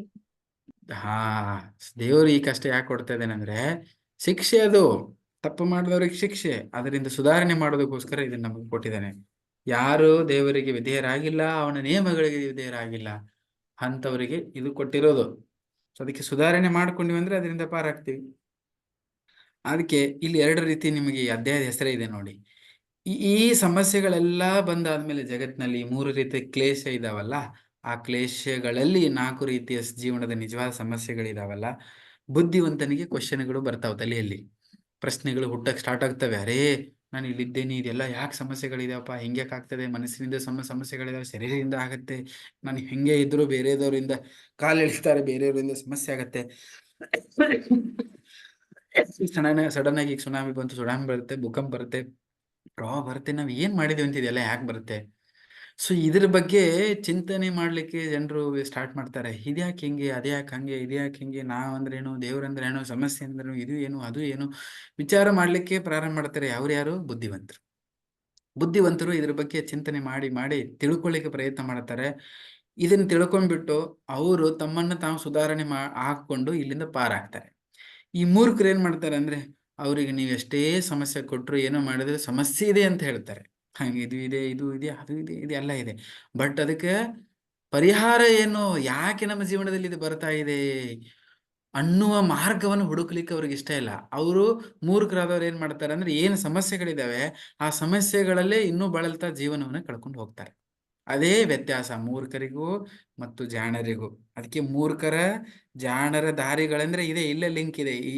ನಾನು ಎಲ್ಲಿ ಪಾಯಿಂಟ್ ಅಲ್ಲಿ ಚರ್ಚೆ ಮಾಡಿದೆ, ಏನದು, ಮೂರ್ಖರಾದವರು ಏನು ದುಃಖಗಳು ಅದನ್ನ ಮತ್ತೆ ಅನುಭವಿಸ್ತಾ ಇಲ್ಲೇ ಉಳ್ಕೊಂಡ್ಬಿಡ್ತಾರೆ. ಬುದ್ಧಿವಂತರಾದರು ಅದರಿಂದ ಕಲಿತು ಮುಂದೆ ಹೋಗ್ತಾರೆ. ಅದಕ್ಕೆ 4 ರೀತಿ ಜನರ ಬಗ್ಗೆ ಹೇಳ್ತಾರಲ್ಲ, ಒಬ್ಬನು ಕೇಳಿದ ತಕ್ಷಣ ತಿಳ್ಕೊಳ್ತಾನೆ, ಇನ್ನೊಬ್ಬನು ಕೇಳಿ ನೋಡಿ ತಿಳ್ಕೊಳ್ತಾನೆ, ಇನ್ನೊಬ್ಬನು ಕೇಳಿ ನೋಡಿ ಅನುಭವಿಸಿ ತಿಳ್ಕೊಳ್ತಾನೆ, ಇನ್ನು 4ನೇದವನು ಏನ್ ಮಾಡ್ತಾನೆ, ಅವನು ಕೇಳಿ ನೋಡಿ ಅನುಭವಿಸಿ ಆದ್ಮೇಲೂ ಅವನಿಗೆ ಅರ್ಥ ಆಗುದಿಲ್ಲ. ಸೊ ಮೂರ್ಖರಾದವ್ರು ಯಾರು ಇದರಲ್ಲಿ? ಕೇಳಿಬಿಟ್ಟು ನೋಡಿಬಿಟ್ಟು ಅನುಭವಿಸಿನೂ ಇನ್ನೂ ಅರ್ಥ ಆಗಿಲ್ಲ, ಈ ಜಗತ್ತಿನ ಬಗ್ಗೆ ನಾವು ಏನು ಅರ್ಥ ಮಾಡ್ಕೊಳ್ಳಿಲ್ಲ, ಇಲ್ಲಿಂದ ಸುಧಾರಣೆ ಮಾಡ್ಕೊಳ್ತಿಲ್ಲ ಅಂದ್ರೆ ಅವನಿಗೆ ಮೂರ್ಖ. ಅದಕ್ಕೆ ಮೂರ್ಖ ಅಲ್ಲೇ ಉಳಿತಾನೆ, ಅದೇ ಮಾರ್ಗವನ್ನ ಇನ್ನು ಹುಡ್ಕೊಂಡು ಹೋಗ್ತಾನೆ. ಆದ್ರೆ ಬುದ್ಧಿವಂತನಾದವನು ಇದರಿಂದ ಸುಧಾರಣೆ ಮಾಡಿಕೊಂಡು, ಹಾಗಾದ್ರೆ ಇದರದ್ದು ಒಳ್ಳೆಯ ಮಾರ್ಗ ಯಾವುದಿದೆ ಅನ್ನೋದನ್ನ ಹಿಡ್ಕೊಂಡು ಆ ಮಾರ್ಗದಲ್ಲಿ ನಡೀತಾ ಹೋಗ್ತಾನೆ. ಸೊ ಇದು ತನ್ನನ್ನು ತಾನು ಸುಧಾರಣೆ ಮಾಡ್ಕೊಳ್ತಾನೆ. ಇದನ್ನ ಇಲ್ಲಿ ಚರ್ಚೆ ಮಾಡ್ತಾನೆ. ಆಕ್ಚುಲಿ ಮನುಷ್ಯ ಜೀವನದ ಉದ್ದೇಶ ಏನು ಅಂತ ಹೇಳ್ತಾರೆ. ಆಕ್ಚುಲಿ ಮನುಷ್ಯ ಜೀವನದ ಉದ್ದೇಶ ಏನು? ನಾವೆಲ್ಲರೂ ಹೇಳಿದ್ರೆ, ನಾವೆಲ್ಲ ಸ್ಕೂಲ್ ಕಾಲೇಜ್ಗಳು ನಾವೇನಾದ್ರು ಪ್ರೋಗ್ರಾಮ್ ಮಾಡ್ತಿರ್ತೇನೆ, ಅವಾಗೆಲ್ಲ ಮಕ್ಕಳಿಗೆ ಕೇಳಿದ್ರೆ ನಿಮ್ದು ಜೀವನದ ಉದ್ದೇಶ ಗೋಲ್ ಏನು ಅಂತ ಕೇಳಿದ್ರೆ ಸುಮಾರು ಮಕ್ಕಳು ಉತ್ತರ ಕೊಡ್ತಾರೆ, I want to become a successful person ಹೇಳ್ತಾರೆ. ನಾನು ಒಂದು ಮಗು ಕಾಲೇಜಲ್ಲಿ ಹೇಳ್ತಾರೆ, ಸ್ಟೂಡೆಂಟ್ಸ್ ಹೇಳ್ತಾರೆ ನಾನು ಸಕ್ಸಸ್ಫುಲ್ ಆಗಬೇಕು. ಇನ್ನೊಬ್ಬನ ಹೇಳ್ತಾನೆ ನಾನು ಗೋಲ್ ಮುಟ್ಟಬೇಕು. ನಾನು ಇಮಿಡಿಯೇಟ್ ಕ್ವಶನ್ ಕೇಳ್ತೇನೆ ಅವರಿಗೆ, ಸಕ್ಸಸ್ ಏನ್ ಸಕ್ಸಸ್ ಅಂತ ಏನ್ ಸಕ್ಸಸ್ ಆಗ್ಬೇಕು ಅಂತ ಕೇಳಿದ್ರೆ ಆ ಕಡೆ ಈ ಕಡೆ ತಲೆ ಕರ್ಕೊಳ್ತಾರೆ. ಸಕ್ಸಸ್ ಏನು, ಎದಕ್ಕೆ ಸಕ್ಸಸ್ ಅಂತ ಕೇಳಿದ್ರೆ ಅವ್ರಿಗೆ ಏನು ಗೊತ್ತೇ ಇಲ್ಲ. ಇನ್ನೊಬ್ರು ಹೇಳ್ತಾರೆ ಗೋಲ್ ಮುಟ್ಟಬೇಕು, ಗುರಿ ಮುಟ್ಟಬೇಕು. ಆ ಗುರಿ ಏನಂತ ಕೇಳಿದ್ರು ಅವ್ರಿಗೆ ಹೇಳಕ್ ಬರುದಿಲ್ಲ. ಸ್ವಲ್ಪ ಜನ ಹೇಳ್ತಾರೆ ನಾನು ಇಂಜಿನಿಯರ್ ಆಗಬೇಕು, ಡಾಕ್ಟರ್ ಆಗಬೇಕು, ಅದು ಆಗಬೇಕು, ಇದಕ್ಕಿಂತ ಒಂದು 4 ಎಲ್ಲರೂ ತಲೆಯಲ್ಲಿ ಗೊತ್ತಿರೋದೇ ಅದು 4 ಹೇಳ್ತಾರೆ ಅಷ್ಟೇ. ಮತ್ತೆ ಅದ್ರ ಬಿಟ್ಟು ಮತ್ತೆ ಏನು ಹೇಳೋದಿಲ್ಲ. ಆದ್ರೆ ಜೀವನದ ಉದ್ದೇಶ ಇದೆಲ್ಲ ಅಲ್ಲ.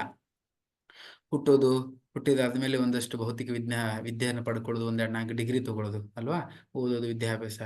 ಸೊ ಕಲ್ಕೊಂಡಾದ್ಮೇಲೆ ಒಂದು ನೌಕರಿ ಪಡ್ಕೊಳ್ಳೋದು. ನೌಕರಿ ಅಂದ್ರೇನು? ನೌಕರ ಅಂದ್ರೇನು? ಕೆಲಸ ಮಾಡೋನು. ಸೊ ನೌಕರಿ ಪಡ್ಕೊಳ್ಳೋದೇ ದೊಡ್ಡ ಉದ್ದೇಶ ಈಗ. ಓಕೆನಾ? ನೌಕರಿ ಕೊಡೋದು ಉದ್ದೇಶ ಅಲ್ಲ, ನೌಕರಿ ಪಡ್ಕೊಳ್ಳೋದೇ ಒಂದು ದೊಡ್ಡದು. ನೌಕರಿ ಮಾಡ್ತದೆ. ನೌಕರಿ ಅಂದ್ರೆ ಏನು? ಆಕ್ಚುಲಿ ನೌಕರ. ನೌಕರಿ ಅಂದ್ರೆ ನೌಕರ. ಸೊ ನೌಕರಿ ಪಡೋದೇ ಈ ಜಗತ್ತಿನಲ್ಲಿ ಏನಿದೆ ಅಂದ್ರೆ ದೊಡ್ಡದು. ಓಕೆ. ಸೊ ಮೊದಲೆಲ್ಲ ಹಂಗಿರ್ಲಿಲ್ಲ. ಜಮೀನ್ದಾರ್ ಇದ್ರು, ಅವ್ರಿದ್ರು, ಎಲ್ಲ ಕೆಲಸ ಕೊಡ್ತಾ ಇದ್ರು. ಈಗ ಅವನಿಗೆ ಎಲ್ಲರಿಗೂ ಏನ್ ಬೇಕು? ನೌಕರಿ ಮಾಡೋ. ನೌಕರಿ ಬೇರೆದವ್ರ ಕಡೆ ಕೆಲಸ ಮಾಡೋದೇ ದೊಡ್ಡ ಹುದ್ದೆ ಅದೀಗ. ಸೊ ಅದು ನೌಕರಿ ಪಡ್ಕೊಳ್ಬೇಕು. ಮುಂದೆ ಏನ್ ಮಾಡ್ಬೇಕು? ಮದುವೆ ಮಾಡ್ಕೋಬೇಕು, ಸಂಸಾರ ಮಾಡ್ಬೇಕು, 4 ಮಕ್ಕಳು ಹುಟ್ಟಿಸ್ಬೇಕು, ಆಮೇಲೆ ಮನೆ ಕಟ್ಟಬೇಕು, ಅದು ಮಾಡ್ಬೇಕು, ಇದು ಮಾಡ್ಬೇಕು. ಇದೇ ಜೀವನದ ಗೋಲ್. ಆಕ್ಚುಲಿ ಇದು ಮನುಷ್ಯ ಜೀವನದ ಗೋಲ್ ಅಲ್ಲೇ ಇಲ್ಲ. ಅದನ್ನ ಆಲ್ರೆಡಿ ಪಶು ಪ್ರಾಣಿಗಳು ಮಾಡ್ತಿದ್ದಾರೆ.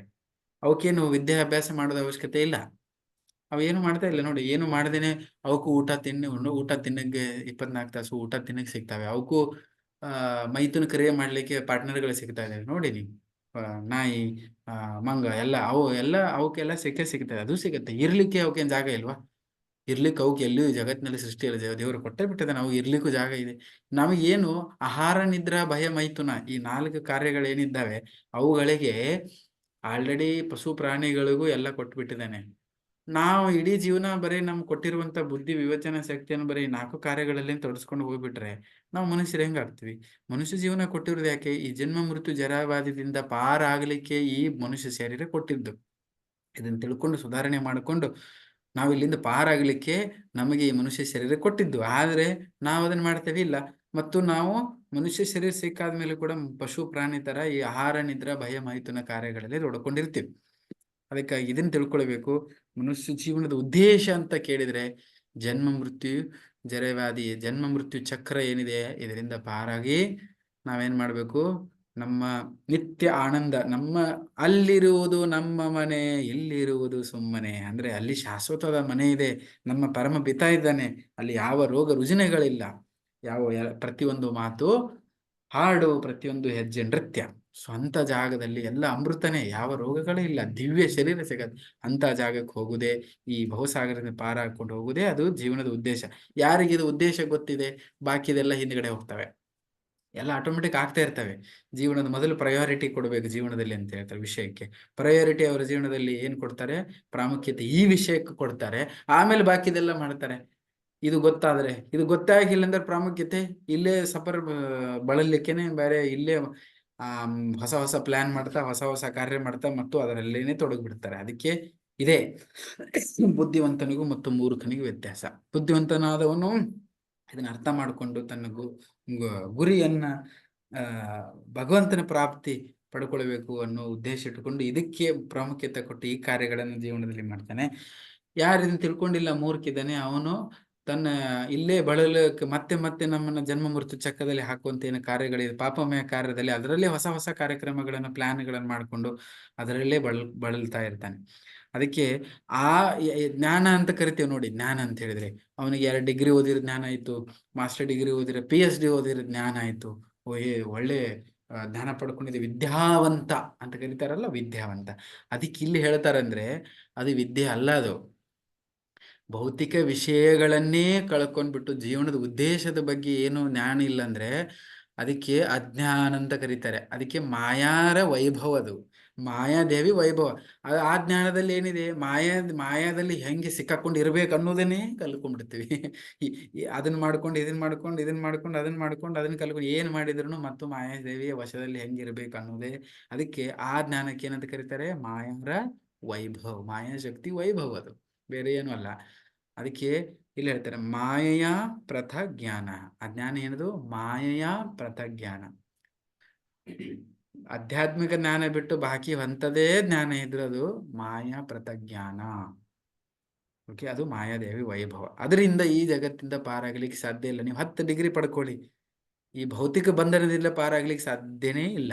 ಎಲ್ಲಿವರೆಗೂ ನಿಮಗೆ ಆಧ್ಯಾತ್ಮಿಕ ವಿದ್ಯೆ ಸಿಗೋದಿಲ್ಲ, ಅಲ್ಲಿವರೆಗೂ. ಓಕೆ, ಹಾಗಾಗಿ ಇವ್ರು ಏನ್ ಮಾಡ್ತಾರೆ ಅಂದ್ರೆ, ಮಾಯಾ ಪ್ರತಜ್ಞಾನದಲ್ಲಿರುವವರು ಅವರು ಸ್ವಾಭಾವಿಕ ಅವರು ಏನಂದ್ರೆ ಹೇಳಿದ್ರೆ ಸ್ವಭಾವದಲ್ಲಿ ಅಸುರಿ ಪ್ರವೃತ್ತಿಯನ್ನು ಹೊಂದಿದವರು.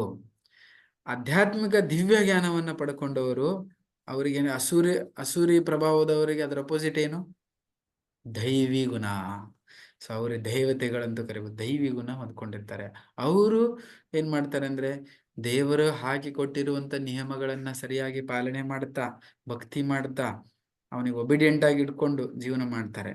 ಆದ್ರೆ ಇವರು ಅಸುರಿ ಭಾವ ಇರೋರು ಅವ್ರೇನ್ ಮಾಡ್ತಾರೆ, ಮೂರ್ಖರು.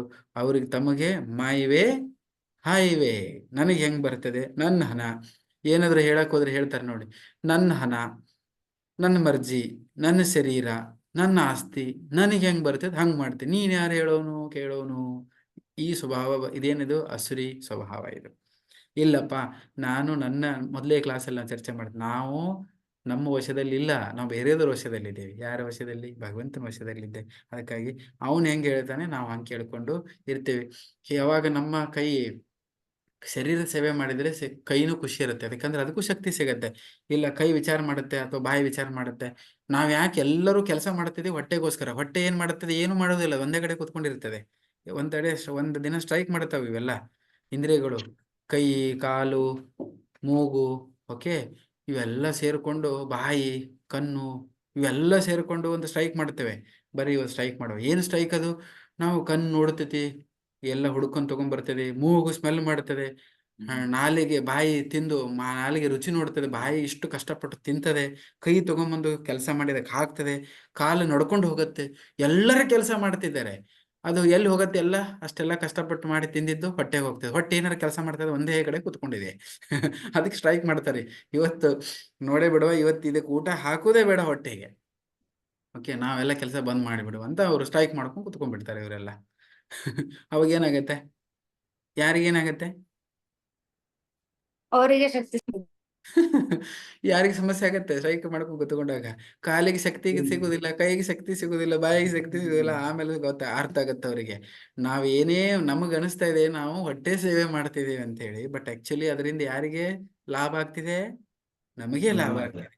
ಅದೇ ರೀತಿ ನಾವೆಲ್ಲ ಅನ್ಕೋಬಹುದು. ಸುಮಾರು ಜನ ಹೇಳ್ತಾರೆ, ದೇವ್ರು ಒಂದ್ ಕಡೆ ಕುತ್ಕೊಂಡಿದ್ದಾನೆ, ಅವನಿಗೆ ಹೋಗಿ ಎಲ್ಲ ಏಕಿದೆ ಹೂ ತಗೊಂಡ್ ಹೋಗ್ಬೇಕು, ಹಣ್ಣು ತಗೊಂಡ್ ಹೋಗ್ಬೇಕು, ನೈವೇದ್ಯ ಮಾಡ್ಬೇಕು, ಹಾಲಿರಿಸ್ಬೇಕು, ಕುತ್ಕೊಂಡು 2 ತಾಸು ಅವನು ಹರೇ ಕೃಷ್ಣ ಹರೇ ರಾಮ ಜಪ ಹೇಳಕ್ ಯಾಕೆ ಹೇಳ್ಬೇಕು, ನನ್ನ ಸೇವೆ ನಾ ಮಾಡ್ಕೊಂಡ್ರೆ ಎಲ್ಲ ನಮ್ಗೆ ಆಗತ್ತೆ. ಕೆಲಸ ಮಾಡು, ಚೆನ್ನಾಗಿ ಕೆಲಸ ಮಾಡು, ಹಣ ಗಳಿಸು, ತಿನ್ನು, ಮಜಾ ಮಸ್ತಿ ಮಾಡು, ಅದನ್ನ ಮಾಡುವ ಅಂತ ಜನರಿಗೆ ವಿಚಾರ ಬರುತ್ತೆ. ಸೊ ಅದ್ರದ್ದೇ ಈ ಉದಾಹರಣೆಗೆ ಅರ್ಥ ಮಾಡ್ಕೊಳ್ಬೇಕು. ಹಾಗ ಅನ್ಕೊಂಡ್ರೆ ಯಾರು ಸಫರ್ ಆಗ್ತಾರೆ, ಕೊನೆಗೆ ದುಃಖ ಪಡ್ತಾರೆ, ಅವನ ಸೇವೆ ಮಾಡಿಲ್ಲ, ನಾವೇ ಸಫರ್ ಆಗೋದು.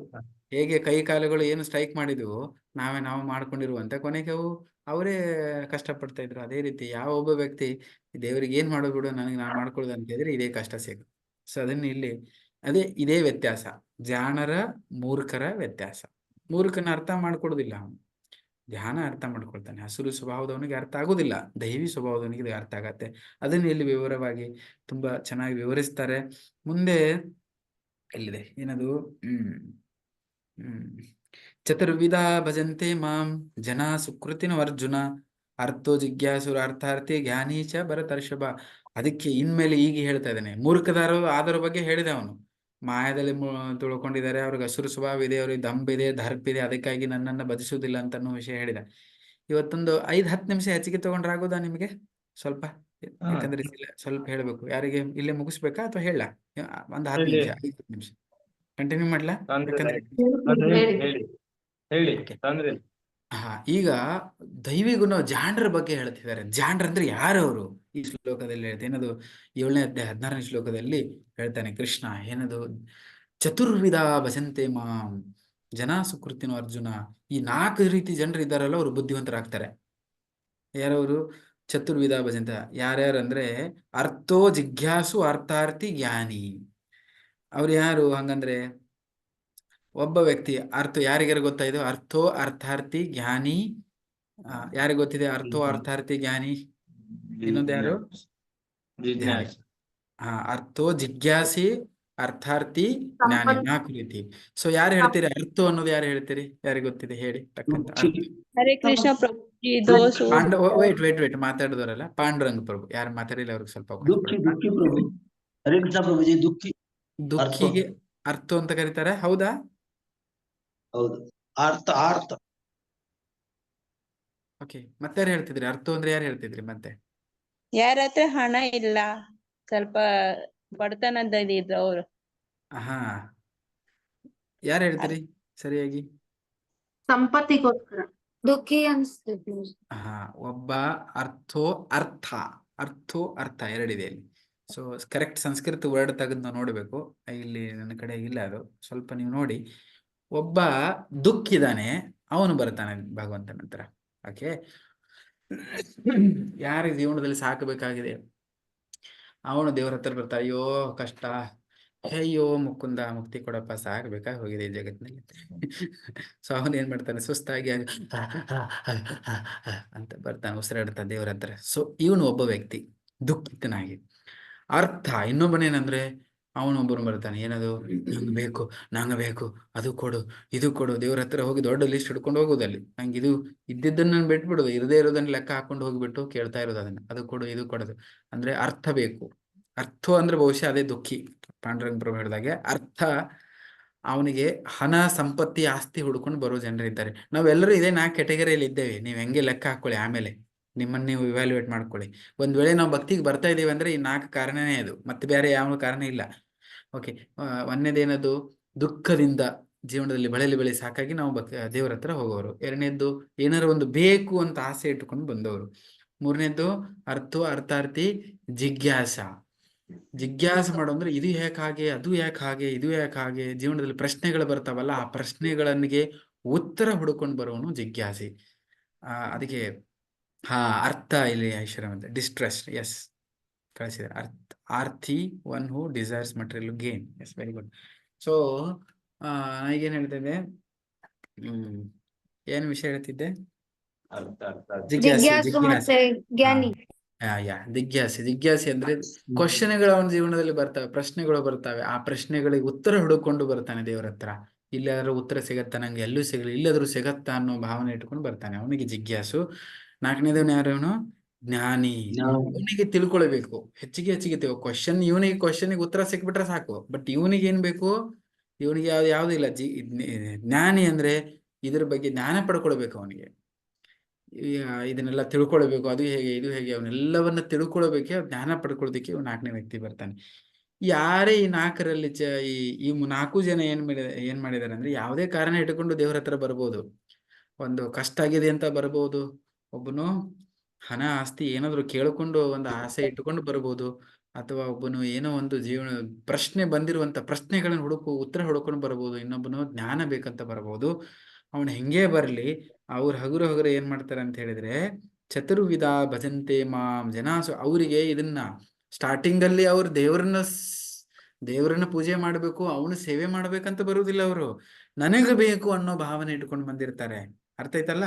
ನನಗೆ ದುಃಖಿದೆ ಅಂತ ಬಂದಿರ್ತಾರೆ, ನನಗೆ ಅರ್ಥ ಬೇಕು, ನನಗೆ ಆಸ್ತಿ ಸಂಪತ್ತು ಬೇಕು ಅನ್ಕೊಂಡ್ ಬಂದಿರ್ತಾರೆ, ನನಗೆ ಪ್ರಶ್ನೆಗಳಿದಾವೆ ಅವುಗಳು ಕ್ಲಿಯರ್ ಆಗ್ಬೇಕು ಅಂತ ಬರ್ತಾರೆ, ನಾನು ತಿಳ್ಕೊಳ್ಬೇಕು ಬೇರೆದಂತ ಅನ್ಕೊಂಡ್ ಬಂದಿರ್ತಾರೆ.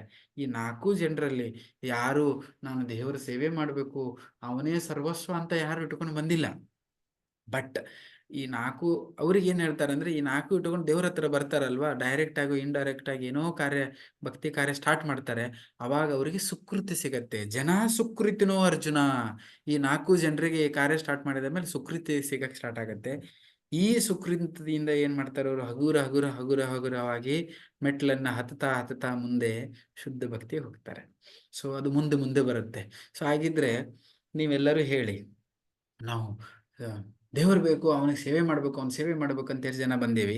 ಎಷ್ಟು ಜನ ಈ 4 ಕೆಟಗರಿಯಲ್ಲಿ ಇದ್ದೇವೆ? ಜಾಸ್ತಿ ಜನ ನಾವು ಎದರಲ್ಲಿ ಇದ್ದವರು? ದೇವರ ಸೇವೆ ಮಾಡ್ಬೇಕು ಅಂತ ಬಂದೇವಾ, ಅಥವಾ 4 ಕೆಟಗರಿಯಲ್ಲಿ ಇದ್ದೇವೆ ನಾವು? 4 ಕ್ಯಾಟಗರಿಯಲ್ಲಿ ಇದ್ದೇವೆ. ಮೋಸ್ಟ್ಲಿ ಎಲ್ಲರೂ ಇಲ್ಲಿ 99% 9.9.9 ಯಾರೊಬ್ರು ಇರ್ಬೋದು. ನಾನಂತೂ ಇಲ್ಲ ಆ ಕೆಟಗರಿ. ನೀವು ಯಾರು ಇದ್ರೆ ಮಹಾನ್ ಭಕ್ತರು ಇರ್ಬೋದು.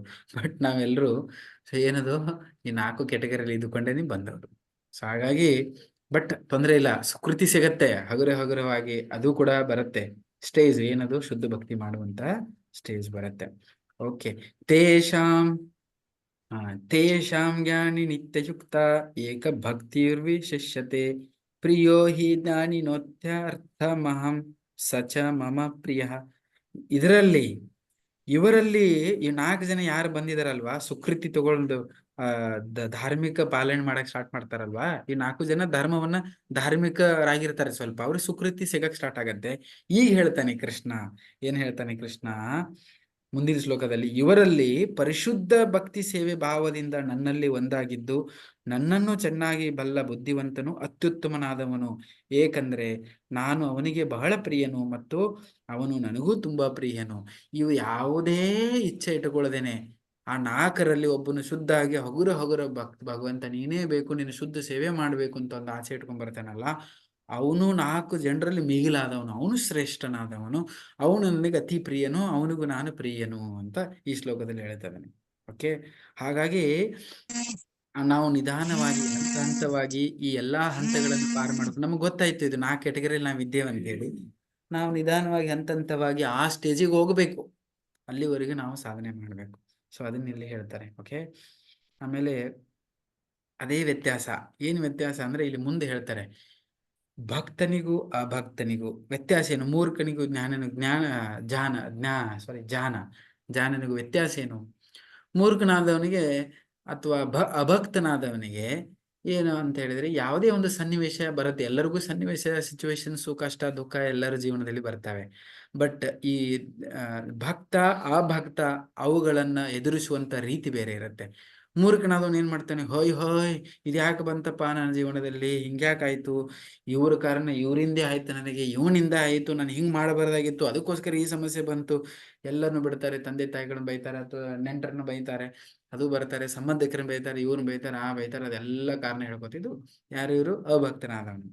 ಓಕೆ. ಕೊನೆಗಿಲ್ಲ ಅಂದ್ರೆ ದೇವರನ್ನ ಬೈತಾರೆ, ಅವನ್ನೇ ಕಡೆಗಣಿಸ್ತಾನೆ, ಆ ದೇವರು ಎಲ್ಲಿದ್ದಾನೆ, ಸತ್ತು ಹೋಗಿದ್ದಾನೆ ನನ್ನ ಪಾಡಿಗೆ. ಸುಮಾರು ಜನರು ಆ ಲೆವೆಲ್ಲು ಕೂಡ ದೇವ್ರನ್ನ ಬೈತಾರೆ. ಇದು ಮೂರ್ಖರ ಸ್ವಭಾವ.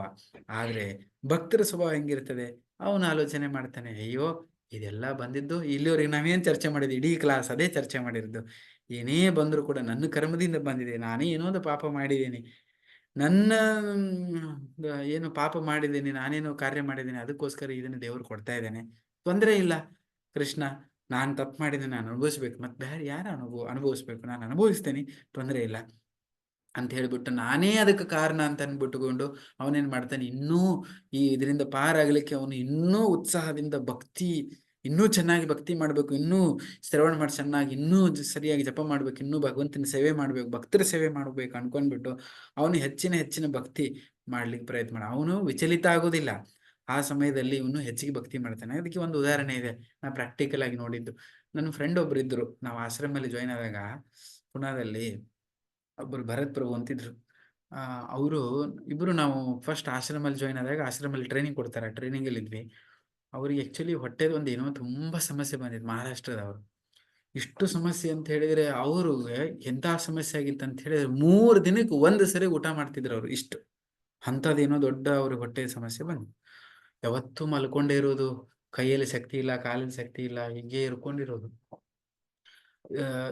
ಸಾಮಾನ್ಯ ಆದ್ರೆ ಅಂಥ ಪರಿಸ್ಥಿತಿ ಏನಾದ್ರು ಬಂದ್ರೆ, ಸಾಮಾನ್ಯವಾಗಿ ನಮ್ಗೆ ಇಂಥದ್ದೇನಾರು ರೋಗ ಬರ್ತಾವಲ್ಲ ಕೈಯಲ್ಲಿ ಕಾಲಲ್ಲಿ ಏನಾದ್ರು ಬಂದ ನಾವೆಲ್ಲ ಏನ್ ಮಾಡ್ತೇವೆ ಹೇಳಿ, ಅಲ್ಪ ಸ್ವಲ್ಪ ಭಕ್ತಿ ಮಾಡ್ತಿದ್ವಿ ಅಂದ್ರೆ ಅದನ್ನು ಎಲ್ಲರೂ ನೀತ್ ಹಾಕಿ ಜಪಮಾಲೆ ನೇತ್ ಹಾಕಿ ಏನು ಸೇವೆ ಮಾಡೋದು ಬಿಟ್ಟು ಹಾಕಿ ಮಲ್ಕೊಂಡ್ಬಿಡ್ತೀವಿ. ಅಯ್ಯೋ ಅದೇನು ಮಾಡಕ್ ಆಗುದಿಲ್ಲ ಅಂತ ಕುತ್ಕೊಂಡ್ಬಿಡ್ತೀವಿ. ಅದ ಕಾರಣ ಹೇಳಿ ನಂಗೆ ನೆಗಡಿ ಬಂತು, ನನಗೆ ಜ್ವರ ಬಂತು, ನನಗೆ ಅದು ಬಂತು, ನನ್ನ ಕೈ ನೋವು ಬಂತು, ಕಾಲು ನೋವು ಮಂಡೆ, ಅವೆಲ್ಲ ಕಾರಣ ಹೇಳ್ಕೊಂಡು ನಾವು ಕುತ್ಕೊಂಡ್ಬಿಡ್ತೀವಿ. ಬಟ್ ಭಕ್ತರಾದ ನನಗೆ ಆಕ್ಚುಲಿ ಅವ್ರು ನೋಡಿ ನನಗೆ ಅವ್ರ ಜೊತೆಗಿದ್ದು ಕಲೀಲಿಕ್ಕೆ ಸಿಕ್ತು. ನಾನು ಆ ಲೆವೆಲ್ ಇಲ್ಲ, ಬಟ್ ಆ ಪ್ರಭುಗಳು ಏನಂತ ಮಾಡಿದ್ರೆ ಅಂದ್ರೆ, ಹೀಗೆ ಮಲ್ಕೊಂಡು ಯಾವತ್ತು ಮಲ್ಕೊಂಡಿರೋರು ಅವ್ರನ್ನ ಇನ್ನೊಬ್ರು ನೋಡ್ಕೊಳಕಿದ್ದಾರೆ, ಅವ್ರಿಗೆ ಊಟ ಕೊಡಾಕೆ, ಅದು ಕೊಡಾಕೆ, ಅವ್ರ ಬಟ್ಟೆ ತೊಳಿಕೆ ಇದ್ದಾರೆ. ಅಂತಹ ಪರಿಸ್ಥಿತಿಯಲ್ಲಿ ಆ ಪ್ರಭುಗಳು ಇದ್ದಾರೆ.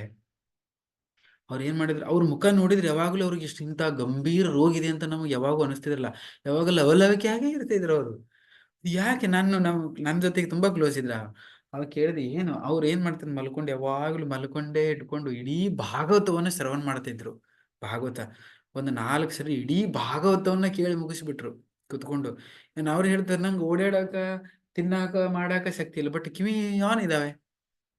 ಒಂದು ಟೇಪಲ್ಲಿ ಎಲ್ಲಾ ಭಾಗವತದ ಪ್ರವಚನ ಹಾಕೊಂಡು ಯಾವತ್ತು ಕೇಳ್ತಾ ಕುತ್ಕೊಂಡ್ಬಿಟ್ರು. ಕೇಳಿ ಕೇಳಿ ಕೇಳಿ ಚೈತನ್ಯ ಚರಿತಾಮೃತ ಕೇಳಿದ್ರು. ಮತ್ತೆ ಅವರಿಗೆ ಬಾಯಿಂದ ಕೈಯಲ್ಲಿ ಮಾಲೆ ತಗೊಂಡು ಮಾಡಕ್ ಆಗೋದಿಲ್ಲ ಅಂತ ಹೇಳಿ ಪ್ರಭುಪಾದರು ಕೀರ್ತನೆಗಳದಲ್ಲಿ ಯಾವತ್ತು ಹಾಕೊಂಡು ಅದು ಹೇಳ್ತಾ ಇರ್ತೀವಿ. ಅದರಿಂದ ನಾನು ಅದ್ರ ಒಂದು ಸ್ವಲ್ಪ ಕೇಳ್ತಾ ಇರ್ತೀನಿ, ಬಾಯಿಂದ ಹೇಳಕ್ಕಾಗಿಲ್ಲ ಅಂತ. ಹಾಗೆ ಅವರು 3-4 ವರ್ಷ ಹಂಗೆ ಇದ್ರು, ಬೆಡ್ಡಲ್ಲೇ ಮಲ್ಕೊಂಡ್ರು. ಈಗ ಅವರು ಚೇತರಿಸ್ಕೊಂಡಿದ್ದಾರೆ. ನನಗೆ ಆಮೇಲೆ ನಾನು ಕೇಳಿದೆ ಅವ್ರಿಗೆ, ಯಾಕೆ, ಹೇಗೆ, ನಿಮ್ಗೆ ಹೆಂಗ್ ಅನಿಸ್ತು ಅವಾಗ ಸಮಸ್ಯೆ ಬಂದಾಗ? ಅದಕ್ಕೆ ಹೇಳಿದ್ರು, ಆಕ್ಚುಲಿ ಆ ಸಮಸ್ಯೆ ಬಂದಿತ್ತಲ್ಲ ಪ್ರಭುಗಳೇ, ಅದು ಒಳ್ಳೇದು, ನನಗೇ ಒಳ್ಳೇದಾಯ್ತು ಅಂದ್ರೆ. ಯಾಕೆ ನಿಮ್ಗೆ ಒಳ್ಳೇದು? ಯಾಕಂದ್ರೆ ಅದಕ್ಕೋಸ್ಕರ ನಾನು ಇಡೀ ಭಾಗವತ ಮುಗಿಸಿದೆ, ಇಡೀ ಚೈತನ್ಯ ಚರಿತಾಮೃತ ಓದಿತು, ಮುಗಿಸ್ಕೊಂಡ್ಬಿಟ್ಟೆ. ಆಕ್ಚುಲಿ ಕೃಷ್ಣ ಏನು ಅಂತ ನಂಗೆ ಆಕ್ಚುಲಿ ಅರ್ಥ ಆಯ್ತು. ನಾನು ಇನ್ನೂ ಹೆಚ್ಚಿಗೆ ಜಪ ಮಾಡಿದೆ, ಸಾಧನೆ ಮಾಡ್ಲಿ. ಅದಕ್ಕೆ ಒಂದು ವೇಳೆ ನನಗೆ ಶರೀರಕ್ಕೆ ಒಳ್ಳೆ ಎಲ್ಲ ಕೊಟ್ಟಿಟ್ಟಿದ್ರೆ ನಾನು ಇಷ್ಟು ಸಾಧನೆ ಮಾಡ್ತಿದ್ನೋ ಇಲ್ಲೋ, ಅದಕ್ಕೆ ಇದು ಮಾಡಕ್ ಒಂದು ಅವಕಾಶ ಸಿಕ್ತು, ದೇವರ ಕೃಪೆ ಅಂತ ನಂಗೆ ಹೇಳಿದ್ರು. ಅರ್ಥ ಆಯ್ತಾ ನಿಮಗೆ? ನಾವೆಲ್ಲರೂ ಅಂತಿದ್ವಿ. ಸೊ ಅದಕ್ಕೆ ಭಕ್ತರಿಗೆ ವ್ಯತ್ಯಾಸ ಇದೆ. ಭಕ್ತನಾದವನು ಈ ರೀತಿ ತಗೊಳ್ತಾನೆ ಸನ್ನಿವೇಶವನ್ನ.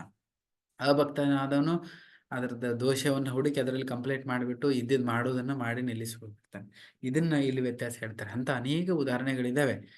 ಪ್ರಭುಪಾದರ ಶಿಷ್ಯರಲ್ಲಿ ಭಕ್ತಿ ತೀರ್ಥ ಮಹಾರಾಜರಂತಿದ್ದಾರೆ. ನಿನ್ನೆ ಯಾರು ನಮ್ಮ ಐಶ್ವರ್ಯ ಮಾತಾಜಿ ಹೇಳ್ತಾ ಇದ್ರು, ಗುರುಗಳಿದ್ದಾರೆ, ಮಹಾನ್ ದೊಡ್ಡ ಗುರುಗಳಿದ್ದಾರೆ, ಅವ್ರಿಗೆ ಶರೀರದಲ್ಲಿ ಸಮಸ್ಯೆಗಳಿದ್ದಾವೆ, ಬಟ್ ಅವರು ಇರುವಂತಹ ಮನೋಭಾವ ಬೇರೆ ಲೆವೆಲ್ ಇದೆ.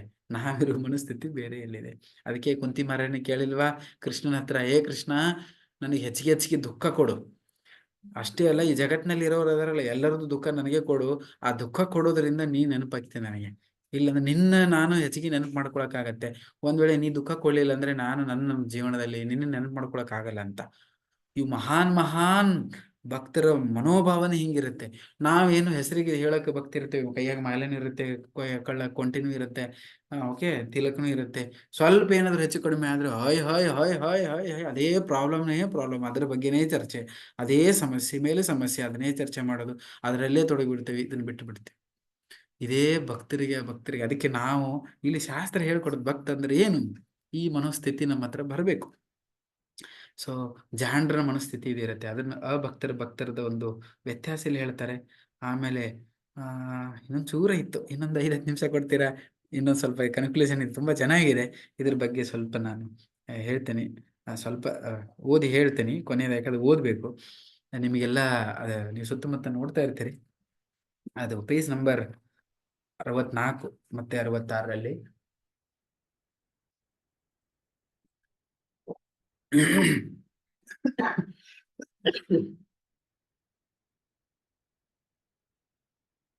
ಕೊನೆ 64ನೇ ಪೇಜಲ್ಲಿ ನೀವು ಓದ್ಬೋದು, ಓಪನ್ ಮಾಡ್ಬೋದು. ನಾ ಎಲ್ಲ ಓದಕ್ಕೆ ಹೋಗುದಿಲ್ಲ, ನಿಮಗೇನು ಅವಶ್ಯಕತೆ ಇದೆ ಅಷ್ಟು. 64ನೇ ಪೇಜಲ್ಲಿ ಇಲ್ಲಿದೆ, ನಿರಾಕಾರವಾದಿಗಳು ಎಂದು ಕರೆಯಲಾಗುವ ಒಂದು ವರ್ಗದ ಜ್ಞಾನಿಗಳು ನಿರಾಕಾರವಾದುದನ್ನು ಪೂಜಿಸುವುದು ಬಹು ಕಷ್ಟವಾದುದರಿಂದ ಯಾವುದಾದರೂ ರೀತಿಯ ರೂಪವನ್ನು ಊಹಿಸಿಕೊಳ್ಳಬೇಕು ಎಂದು ಹೇಳುತ್ತಾರೆ. ಇವರು ನಿಜವಾದ ಜ್ಞಾನಿಗಳಲ್ಲ, ಮೂರ್ಖರು. ದೇವರು ಎಷ್ಟು ದೊಡ್ಡವನೆಂದರೆ ಆತನ ರೂಪವನ್ನು ಊಹಿಸಿಕೊಳ್ಳುವುದು ಯಾರಿಂದಲೂ ಸಾಧ್ಯವಿಲ್ಲ. ಯಾರಾದರೊಬ್ಬರು ಒಂದು ನಿರ್ದಿಷ್ಟ ರೂಪವನ್ನು ಊಹಿಸಿಕೊಳ್ಳಬಹುದಾದರೂ ಅದು ಬರೀ ಕಲ್ಪನೆಯ ರೂಪವಾಗಿರುತ್ತದೆ ಹೊರತು ನಿಜವಾದ ರೂಪವಲ್ಲ.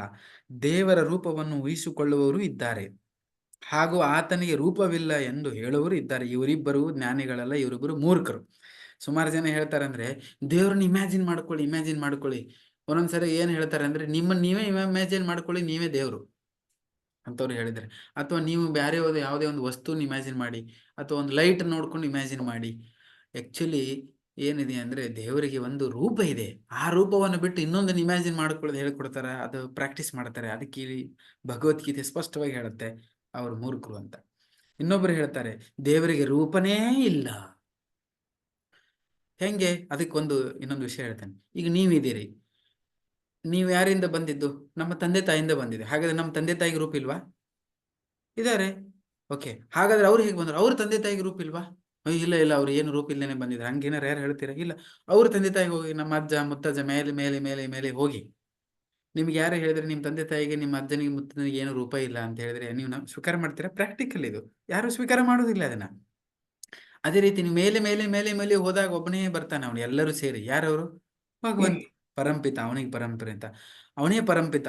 ಅವನಿಗೆ ಎಲ್ಲರೂ ಏನ್ ಹೇಳ್ತಾರೆ? ರೂಪ ಇಲ್ಲ ಅವನಿಗೆ ಅಂದ್ಬಿಟ್ರೆ ಮೂರು ಕಣ್ಣಕ್ಕೆ ಸಹ ಆಗೋದಿಲ್ವಾ? ಸೊ ಅದಕ್ಕೆ ಬಹಳ ಸಿಂಪಲ್ ಇದೆ ಈ ವಿಷಯ ಅರ್ಥ ಮಾಡೋದು. ಅದಕ್ಕೆ ರೂಪ ಇಲ್ಲ ಅನ್ನೋರು ಅಥವಾ ಯಾವುದೇ ಒಂದು ರೂಪ ಇಮ್ಯಾಜಿನ್ ಮಾಡ್ಕೊಂಡು ಇವರಿಬ್ಬರಿಗೂ ಏನಂತ ಕರೀತಾರೆ? ಮೂಕ್ ಅಂತ ಇಲ್ಲಿ ಕರೀತಾರೆ. ಊಹಿಸಿಕೊಳ್ಳೋದಿಲ್ಲ ಇಲ್ಲಿ. ಮತ್ತೆ ಇನ್ನೊಂದಿದೆ ಇಲ್ಲಿ, ದಯವಿಟ್ಟು ಕೇಳಿ. ದೇವರ ರೂಪವನ್ನು ಊಹಿಸಿಕೊಳ್ಳುವವರಿಗೆ ಮೂರ್ತಿ ಭಂಜಕರು ಎಂದು ಕರೆಯುತ್ತಾರೆ. ಭಾರತದಲ್ಲಾದ ಹಿಂದೂ ಮುಸ್ಲಿಂ ಗಲಭೆಯ ಸಮಯದಲ್ಲಿ ಕೆಲವು ಹಿಂದೂಗಳು ಮುಸ್ಲಿಮರ ಮಸೀದಿಗಳಿಗೆ ತೆರಳಿ ದೇವರ ರೂಪಗಳನ್ನು, ಪ್ರತಿಮೆಗಳನ್ನು ಮುರಿದರು. ಹಾಗೂ ಮುಸ್ಲಿಮರು ಇದೇ ರೀತಿ ಅವರದ್ದು ತೀರಿಸಿಕೊಂಡರು. ಓಕೆ, ಇವ್ರು ಏನ್ ಮಾಡಿದ್ರು? ಈ ಮೂರ್ತಿಗಳ ರೂಪದಿಂದ ಅವ್ರು ಒಡೆದು ಹಾಕಿದ್ರು. ಇವರು ಮುಸ್ಲಿಮರು ಹೋಗಿ ಏನ್ ಮಾಡಿದ್ರು? ಅವರು ಮಸೀದಿ ನೋಡಿದೆ. ಹೀಗಾಗಿ ಇಬ್ಬರು ನಾವು ಮುಸ್ಲಿಮರ ದೇವರನ್ನು ಹೊಂದಿದ್ದೇವೆ, ನಾವು ಹಿಂದೂಗಳ ದೇವರನ್ನು ಹೊಂದಿದ್ದೇವೆ ಎಂದು ಮುಂತಾಗಿ ಅಂದುಕೊಳ್ಳುತ್ತಿದ್ದರು. ಅದೇ ರೀತಿ ಗಾಂಧೀಜಿಯವರು ಸ್ವತಂತ್ರ ಸಂಗ್ರಾಮದ ನೇತೃತ್ವ ವಹಿಸಿದಾಗ ಜನರು ಬೀದಿಗಿಳಿದು ಅಂಚೆ ಪೆಟ್ಟಿಗೆಗಳನ್ನು ನಾಶಗೊಳಿಸಿ ನಾವು ಸರ್ಕಾರದ ಅಂಚೆ ವ್ಯವಸ್ಥೆಯನ್ನು ನಾಶ ಮಾಡಿದ್ದೇವೆ ಎಂದು ಅಂದುಕೊಂಡಿದ್ದರು. ಇಂತಹ ಮನೋಭಾವವುಳ್ಳ ಜನ ಜ್ಞಾನಿಗಳಲ್ಲ. ಹಿಂದೂಗಳು, ಮುಸ್ಲಿಮರು, ಕ್ರಿಶ್ಚಿಯನ್ರು ಮತ್ತು ಕ್ರಿಶ್ಚಿಯನ್ನೇತರ ಜನಗಳ ನಡುವೆ ನಡೆದ ಯುದ್ಧಗಳೆಲ್ಲ ದಡ್ಡತನದ ಆಧಾರದ ಮೇಲೆ ನಡೆದಿದ್ದಾಗಿದ್ದವು. ತಿಳುವಳಿಕೆಯುಳ್ಳ ಯಾವನೇ ಆದರೂ ದೇವರು ಹಿಂದೂ, ಮುಸ್ಲಿಂ ಅಥವಾ ಕ್ರಿಶ್ಚಿಯನ್ ಎಂದು ಭಾವಿಸುವುದಿಲ್ಲ, ಹಾಗೂ ದೇವನೊಬ್ಬನೇ ಎಂದು ಭಾವಿಸುತ್ತಾನೆ. ಅದಕ್ಕೆ ನೀವು ಯಾರೋ ಪ್ರಶ್ನೆ ಕೇಳ್ತಿದ್ರಿ, ಇಷ್ಟೇ ಗದ್ದಲ ನಡೀತಿದೆ, ಆ ಗದ್ದಲ ನಡೀತಿದೆ, ಈ ಗದ್ದಲ ನಡೀತಿದೆ, ಇದೆಯಲ್ಲ ಇದಕ್ಕೆ ಉತ್ತರ ಇಲ್ಲೇ. ಯಾವಾಗ ಅರ್ಧ ಜ್ಞಾನ ಇರೋ ಒಬ್ಬ ವ್ಯಕ್ತಿ, ಸೊ ಅವನು ಈ ಗಲಭೆಯಲ್ಲಿ ತೊಡಗ್ತಾನೆ. ಜ್ಞಾನ ಉಳ್ಳ ವ್ಯಕ್ತಿಯು ಈ ಅನ್ನೆಸೆಸರಿ ವಿಷಯಕ್ಕೆ ಹೋಗೋದಿಲ್ಲ. ಆಕ್ಚುಲಿ ಇದನ್ನ ತಿಳ್ಕೊಳ್ಬೇಕು ಫಸ್ಟ್. ಅದು ಅವಶ್ಯಕತೆ ಇದೆ, ಇಲ್ಲಂತಲ್ಲ. ಸುಮಾರು ಸಮಸ್ಯೆ ಆದ್ಮೇಲೆ ಜಗತ್ತಿನಲ್ಲಿ ಇದು ಗದ್ದಲ ಆಗ್ಬೇಕು, ಅದಕ್ಕೆ ಏನು ಆಕ್ಷನ್ ತಗೊಳ್ಬೇಕು ಅದನ್ನ ತಗೊಳ್ಬೇಕು. ಅದು ಎರಡನೇದ್ದು. ಮೊದಲನೇದೇನು? ಫಸ್ಟ್ ಅರ್ಥ ಮಾಡ್ಕೊಳ್ಬೇಕು ದೇವ್ರು ಯಾರು. ದೇವ್ರಿದ್ರೆ ಗದ್ದಲಕ್ಕೆ, ನಮ್ಮನ್ನ ಧರ್ಮ ಸಂಕಟಕ್ಕೆ ಒಳಗೆ ಮಾಡುವಂತ ಧರ್ಮ ಇದ್ರೆ ಅದು ಧರ್ಮ ಅಲ್ವಲ್ಲ. ದೇವರು ನಮ್ಮನಿಗೆ ಸಮಸ್ಯೆ ಕ್ರಿಯೇಟ್ ಮಾಡಿ ಕೊಡುವಂತ ದೇವ್ರು ಇದ್ರೆ, ದೇವ್ರು ಅಂತದ ಅರ್ಧಮರ್ಧ ಜ್ಞಾನ ಇದೆಯಲ್ಲ, ಅದರದೇ ಸಮಸ್ಯೆ. ಅದಕ್ಕೆ ನಮಗೆ ಈ ಸುಮಾರು ಜನ ಹೇಳ್ತಾರೆ, ಇಸ್ಕಾನ್ ದೊಡ್ಡ ಸಂಸ್ಥೆ ಇದೆ, ಇಸ್ಕಾನದಲ್ಲಿ ಲಕ್ಷಾಂತರ ಭಕ್ತರಿದ್ದಾರೆ. ತುಂಬಾ ಜನರು ಈ ಭಕ್ತರ ಬಗ್ಗೆ ಹೇಳ್ತಾರೆ, ಇವ್ರು ನೋಡಿ ಯಾವ ಪೊಲಿಟಿಕಲ್ ಪಾರ್ಟಿಗೆ, ನಿಮ್ಮ ಪಾರ್ಟಿಗೆ ಬರೀ, ನಮ್ಮ ಪಾರ್ಟಿಗೆ ಬರೀ, ನಮ್ಮ ಹಿಂದೂ ಪಾರ್ಟಿ ಇದೆ, ಮುಸ್ಲಿಂ ಪಾರ್ಟಿ ನೋಡಿ. ಇಸ್ಕಾನ್ ಭಕ್ತರು ಯಾವ ಪಾರ್ಟಿಗೂ ಪೊಲಿಟಿಕಲ್ ಪಾರ್ಟಿಗೆ ಎಂಟ್ರಿ ಹೊಡೆಯೋದಿಲ್ಲ, ನೀವೆಲ್ಲೇ ನೋಡಿ. ಈ ವಿಷಯಕ್ಕೆ ಹೋಗೋದಿಲ್ಲ. ಇನ್ನೊಬ್ಬ ಅದು ಬರ್ತದೆ, ಹಿಂದೂ ಬರ್ತದೆ, ಕ್ರಿಶ್ಚಿಯನ್ ಬರ್ತದೆ, ಮುಸ್ಲಿಂ, ಆ ಜಗಳ ಈ ಜಗಳ ಆ ಜಗಳ ಎಲ್ಲ ಜಗಳ ಹೇಳ್ತಾರೆ. ಸುಮಾರು ಜನ ಮಾತಾಡ್ತಾರೆ, ಇವ್ರು ಯಾರಿಗೆ ಈ ಪಾರ್ಟಿಗೆ ಸಪೋರ್ಟ್ ಮಾಡೋದಿಲ್ಲ, ಆ ಹಿಂದೂಗಳಿಗೆ ಸಪೋರ್ಟ್ ಮಾಡೋದಿಲ್ಲ, ಆ ಗ್ರೂಪಿಗೆ ಸಪೋರ್ಟ್ ಮಾಡೋದಿಲ್ಲ. ಅದಕ್ಕೆ ಆ ಗದ್ದಲದ ವಿಚಾರದಲ್ಲಿ ಈ ಇಸ್ಕಾನದಲ್ಲಿ ಒಂದು ವಿಷಯ ಇದೆ, ಯಾವ್ದು ಗದ್ದಲಕ್ಕೆ ವಿಷಯಕ್ಕೆ ಹೋಗೋದಿಲ್ಲ. ಆಕ್ಚುಲಿ ನಿನ್ನ ಧರ್ಮ ಅರ್ಥ ಮಾಡ್ಕೊಂಡು ಧರ್ಮೋ ರಕ್ಷತಿ ರಕ್ಷಿತ. ಈ ಶಬ್ದದ ಅರ್ಥ ಏನು?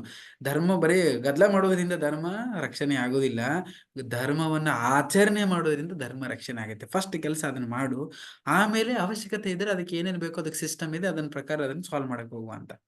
ಅದಕ್ಕೆ ಇದನ್ನ ತಿಳ್ಕೊಬೇಕು. ಅದಕ್ಕೆ ನಾನು ಯಾಕೆ ಇದನ್ನ ಓದ್ಬೇಕಂತಿದ್ದು ಇದೇ ಕಾರಣಕ್ಕೆ. ಜನರಿಗೆ ಮಧ್ಯೆ ಇದೆಲ್ಲ ಇದೆಯಲ್ಲ, ಅದಕ್ಕೆ ಸಂಬಂಧ ಇರೋದೇ ನೀವೇ ಓದಿ. 2ನೇ ಪ್ಯಾರಾಗ್ರಾಫದಲ್ಲಿ ಕೂಡ 65ನೇ ಪೇಜಲ್ಲಿ 2ನೇ ಪ್ಯಾರಾಗ್ರಾಫ್ ಇದೆ. ಅದನ್ನು ಸ್ವಲ್ಪ ಇನ್ನೂ ಇದರ ಬಗ್ಗೆ ತಿಳ್ಕೊಬೇಕಂದ್ರೆ ಅದನ್ನ ಸರಿಯಾಗಿ ಓದಿ. ಆಮೇಲೆ ಇನ್ನೊಂದಿದೆ ಕೊನೆಯದಲ್ಲಿ, ಏನದು, ಗೀತೆಯಲ್ಲಿ ಹೇಳೇ ಕೊಡಲಾಗಿರುವ ಅದಕ್ಕೆ ಲಾಸ್ಟ್ ಶ್ಲೋಕ ಹೇಳಿದೆ, ಇದಂ ತೂತೆ ಗುಹ್ಯತಮಂ ಪ್ರವಕ್ಷ್ಯಾಮನಸೂಯೇ ಜ್ಞಾನ ವಿಜ್ಞಾನ ಸಹಿತಂ ಯಜ್ಞಾತ್ವಾ ಮೋಕ್ಷಸೇ ಶುಭಾತ್.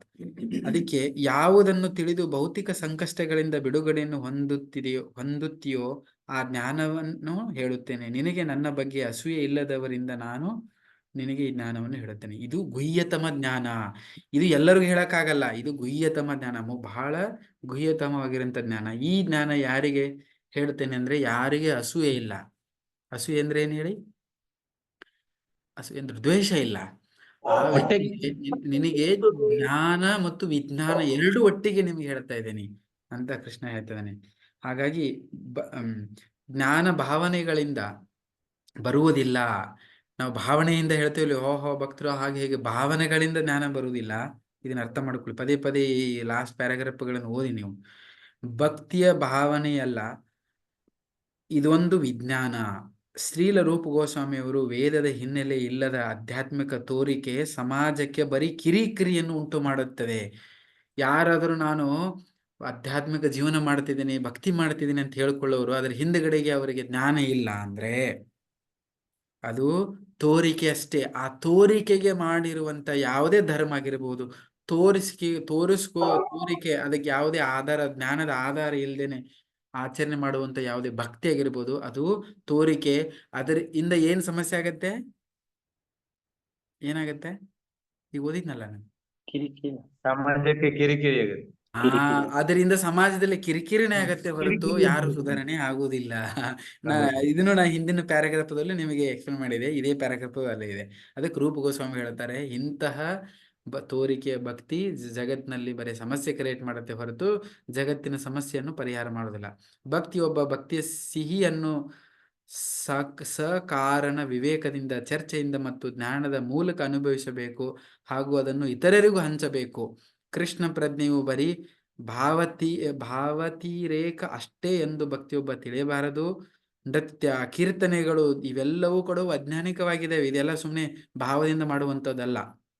ಅಲ್ಲಿ ವಿಜ್ಞಾನವೂ ಇದೆ ಹಾಗೂ ಪ್ರೀತಿಯ ಪ್ರತಿಫಲನವು ವಿನಿಮಯವೂ ಇದೆ. ಬುದ್ಧಿವಂತನಿಗೆ ಕೃಷ್ಣನು ಪ್ರಿಯನಾದವನು ಹಾಗೂ ಕೃಷ್ಣನಿಗೆ ಬುದ್ಧಿವಂತವನು ಪ್ರಿಯನಾದವನು. ನಾವು ನೀಡಿದ ಪ್ರೀತಿಗೆ 1000 ಪಟ್ಟು ಹೆಚ್ಚು ಪ್ರೀತಿಯನ್ನು ಕೃಷ್ಣ ನಮಗೆ ನೀಡುತ್ತಾನೆ. ಒಂದು ಮಿತಿಯುಳ್ಳ ಜೀವಿಗಳಾದ ನಮಗೆ ಕೃಷ್ಣನನ್ನು ಪ್ರೀತಿಸಲು ಎಷ್ಟು ಶಕ್ತಿ ಇದೆ, ಅದೇ ಪ್ರೀತಿ ನೀಡುವುದರಲ್ಲಿ ಕೃಷ್ಣನ ಸಾಮರ್ಥ್ಯ ಅಪಾರ. ಇದನ್ನು ನಾವು ಅರ್ಥ ಮಾಡ್ಕೊಳ್ಬೇಕು. ಸೊ ಇದು ಈ ಅಧ್ಯಾಯದ ಸಾರ. ಜ್ಞಾನರ ಮೂರ್ಖರ ದಾರಿಗಳು ಎಂಬ ಶೀರ್ಷಿಕೆ ಈ ಅಧ್ಯಾಯ. ಸೊ ಇಲ್ಲಿಗೆ ನಾನು ವಿರಾಮ ಕೊಡ್ತೇನೆ. ಚರ್ಚೆ ಮಾಡ್ಲಿಕ್ಕೆ ತುಂಬಾ ಉಂಟು, ವಿರಾಮ ಕೊಡ್ತೇನೆ. ಒಂದು 2 ಮಿನಿಟ್ಸ್ ಯಾರಿಗಿರೋ ಪ್ರಶ್ನೆ ಇದ್ರೆ ಕೇಳ್ಬೋದು. ಯಾರಿಗಿರೋ ಪ್ರಶ್ನೆಗೂ ಉತ್ತರ ಕೇಳಬೇಕಂದ್ರೆ ಕೇಳ್ಬೋದು. ಬೇರೆ ಕ್ವಶನ್ ಕೇಳೋದ್ರಿಂದ ನಿಮಗೆ ಸಮಯ ಇದ್ರೆ ಅಥವಾ ನಿಮಗೆ ಪ್ರಶ್ನೆ ಇದ್ರೆ ನೀವು ಕೇಳ್ಬೋದು. Hare Krishna. Talk talk talk question ಬರಬೇಕು. ಅಯ್ಯೋ ಸಾಕಾಯ್ತಂತಲ್ಲ. ಕ್ವಶನ್ ಕೇಳಿ.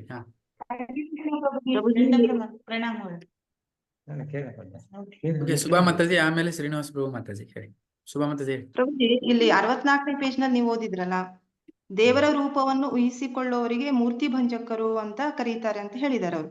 ಈಗ ನಮ್ಗೆ ದೇವರ ರೂಪ ಹೀಗೆ ಇದೆ ಅಂತ ನಮ್ಗೂ ಕಲ್ಪನೆ ಇಲ್ಲ. ಈಗ ನಾವ್ ಹೇಳ್ತೇವೆ, ಓದ್ತೇವೆ, ಎಲ್ಲ ಅರ್ಥ ಮಾಡ್ಕೊಳ್ತೇವೆ. ಬಟ್ ಈಗ ನಾವು ಜಪ ಮಾಡ್ಬೇಕಾದ್ರೆ, ಭಗವಂತನ ಸ್ಮರಣೆ ಮಾಡ್ಬೇಕಾದ್ರೆ ನಾವು ಭಗವಂತನ ಫೋಟೋ ನೋಡಿರ್ತೇವೆ, ಕೃಷ್ಣ ಹೀಗಿದ್ದಾನೆ, ಅವನ್ ಸೌಂದರ್ಯ ಈ ರೀತಿ ಇದೆ ಅಂತ. ಆ ರೀತಿ ನಾವು ಕಲ್ಪನೆ ಮಾಡ್ಕೊಂಡು ಭಗವಂತನ ಸ್ಮರಣೆ ಮಾಡ್ಬಹುದಲ್ಲ? ಅದಕ್ಕೆ ಅದಕ್ಕೆ ನಮಗ ವಿಗ್ರಹ ಕೊಟ್ಟಿದ್ದಾರೆ. ವಿಗ್ರಹ ಬಿಟ್ಟು ಪೂಜೆ ಮಾಡ್ಲಿಕ್ಕೆ ಅಲ್ವಾ. ಕಲ್ಪನೆ ಮಾಡೋದೊಂದೇ ಪ್ರೋಗ್ರಾಮ್ ಕೊಟ್ಟಿಲ್ಲ ನಮಗೆ. ಅದಕ್ಕೆ ದೇವರನ್ನ ಕಲ್ಪನೆ ಅಂದ್ರೆ ಯಾವುದೇ ಮನಸ್ಸು ಬಂದ ಕಲ್ಪನೆ ಅಲ್ಲ ಅದು, ಈ ಶಾಸ್ತ್ರ ಪ್ರಕಾರ. ಅದಕ್ಕೆ ಪ್ರಭುಪಾದರು ತಮ್ಮ ಶಿಷ್ಯರಿಗೆ ಎಲ್ಲ ಪೇಂಟಿಂಗ್ ಮಾಡಿಸಿದ್ರು ನೋಡಿ, ಹೇಳಿದ್ರು ಹಿಂಗೆ ಜ್ಞಾನದ ಆಧಾರದ ಮೇಲೆ ಅವ್ರು ಹಿಂಗೆ ಕೃಷ್ಣ ಇದ್ದಾನೆ, ಹಿಂಗೆ ಲೀಲೆಗಳು. ಅದಕ್ಕೆ ಕೃಷ್ಣ ಪುಸ್ತಕ ಎಲ್ಲ ತೆಗೆದ್ರು, ಚಿತ್ರಗಳಿದಾವಲ್ಲ. ಪ್ರಭುಪಾದರು ಆಧ್ಯಾತ್ಮಿಕ ದೃಷ್ಟಿ ಕೊಟ್ಟು ಅದನ್ನ ಮಾಡಿಸಿರೋದು. ಅದಕ್ಕೆ ನಾವು ಜಪ ಮಾಡುವಾಗ ಫಸ್ಟ್ ನಾವು ಸ್ಟಾರ್ಟಿಂಗ್ ಅಲ್ಲಿ ಕಲ್ಪನೆ ಮಾಡೋದಾಗ್ಲಿ, ಅವನ ರೂಪ ಕಲ್ಪನೆ ಮಾಡೋದು, ಲೀಲಾ ಕಲ್ಪನೆ ಮಾಡೋದು ಹೋಗ್ಬಾರ್ದು. ನಮಗೆ ಫಸ್ಟ್ ಏನ್ ಮಾಡ್ಬೇಕಂದ್ರೆ ಹರಿನಾಮದಲ್ಲಿ ಹರೇ ಕೃಷ್ಣ ಕೃಷ್ಣ ಕೃಷ್ಣ ಹರೇ ಹರೇ, ಹರೇ ರಾಮ್ ಆ ಶಬ್ದವನ್ನು ವಾಪಸ್ ಕೇಳುವುದರಲ್ಲಿ ನಮ್ಮ ಲಕ್ಷ್ಯ ಇರಬೇಕು ಹೊರತು ಅವನ ರೂಪ ಜ್ಞಾನ ಮಾಡ್ತಾ ಅಥವಾ ಒಂದು ಕಲ್ಪನೆ ಮಾಡುವಂತ ಕಾರ್ಯ ನಾವು ಸ್ಟಾರ್ಟಿಂಗ್ ಅಲ್ಲಿ ಮಾಡಬಾರ್ದು. ಹಾಗೆ ನಾವು ತುಂಬಾ ಸಮಯದಿಂದ ಪ್ರಾಕ್ಟೀಸ್ ಮಾಡಿದಾಗ ಆಟೋಮೆಟಿಕ್ ಅವನು ಅದನ್ನ ತಗೊಂಡ್ಬಂದು ನಮ್ಗೆ ಕೊಡ್ತಾನೆ. ಈಗ ಸ್ಟಾರ್ಟಿಂಗ್ ಅಲ್ಲಿ ನಾವು ಕಲ್ಪನೆ ಮಾಡೋದಾಗ್ಲಿ, ಇಮ್ಯಾಜಿನ್ ಮಾಡಿಕೊಳ್ಳೋದು ನಾವು ಮಾಡಬಾರ್ದು. ಸಾಧನದಲ್ಲಿ ಜಪ ಅಂದ್ರೇನು, ಜಪ ಕೀರ್ತನೆ ಅಂದ್ರೇನು, ಲಕ್ಷ್ಯ ಕೊಟ್ಟು ಅದನ್ನ ಜಪ ಮಾಡೋದನ್ನ ಕೇಳಿಸ್ಕೋಬೇಕು. ನಾವೇನ್ ಹೇಳ್ತೀವಿ ಅದನ್ನ ಕೇಳಿಸ್ಕೋಬೇಕು, ಅದೇ ನಮ್ಮ ಸಾಧನ. ಅದು ಕಲ್ಪನೆ ಮಾಡೋದು, ಇಮ್ಯಾಜಿನ್ ಮಾಡೋದು ಈಗಲ್ಲ. ನಮ್ಗೆ ಆಟೋಮೆಟಿಕ್ ನಮ್ಮ ಸಾಧನೆಗೆ ಮೆಚ್ಚಿ ಅವನು ತೋರಿಸ್ಬೇಕಾದ್ರೆ, ಅವನ ರೂಪ ತೋರಿಸೋದಾದ್ರೆ ಅವನು ಒಂದು ದಿನ ಬಂದು ನಿಮಗೆ ತೋರಿಸ್ತಾನೆ. ಅದು ಅವನ ಕೆಲಸ. ಅದು ಅವನು ನೋಡೋ ಕೆಲಸ ನಮ್ದಲ್ಲ, ಅವನಿಗೆ ಕೊಟ್ಟಿರೋ ಸಾಧನೆ ಮಾಡೋ ಕೆಲಸ ನಮ್ದೇ. ಅದು ಹೆಂಗ್ ಗೊತ್ತಾಗತ್ತೆ ಹಗುರವಾಗಿ ಅವನು ಹೆಂಗಿದಾನೆ ಏನದು, ಅದು ಇದೇ ಜ್ಞಾನದ ಅವಶ್ಯಕತೆ ಇದೆ. Okay, thank you. Hare Krishna. S Srinivas Mataji. Mataji ಹೆಸರು ಗೊತ್ತಿಲ್ಲ ನಂಗೆ. ಶ್ರೀನಿವಾಸ್ ಪ್ರಭುಗಳ ಮಾತಾಜಿ ಆನ್ ಮಾಡಿ ಹೇಳಿ. ಮಹಾದೇವಿ. ಹರೇ ಕೃಷ್ಣ ಪ್ರಭುಜಿ. ಹೇಳಿ. ಭಗವಂತ ನಮ್ಗೆ ಸ್ಪಂದಿಸುತ್ತಾನ? ಒಂದನೇ ಪ್ರಶ್ನೆ. ಎರಡನೇ ಪ್ರಶ್ನೆ, ನಾವು ಭಗವಂತನನ್ನು ಯಾವ ರೀತಿ ಪ್ರೀತಿ ಮಾಡ್ಬೇಕು ಪ್ರಭುಜಿ? ಅವನು ಅದನ್ನೇ ಇಡೀ 2-3 ಅಧ್ಯಾಯದಲ್ಲಿ ಹೇಳ್ತಾ ಇದ್ದಾರೆ. ಅವನು ಸ್ಪಂದಿಸ್ತಾನೆ.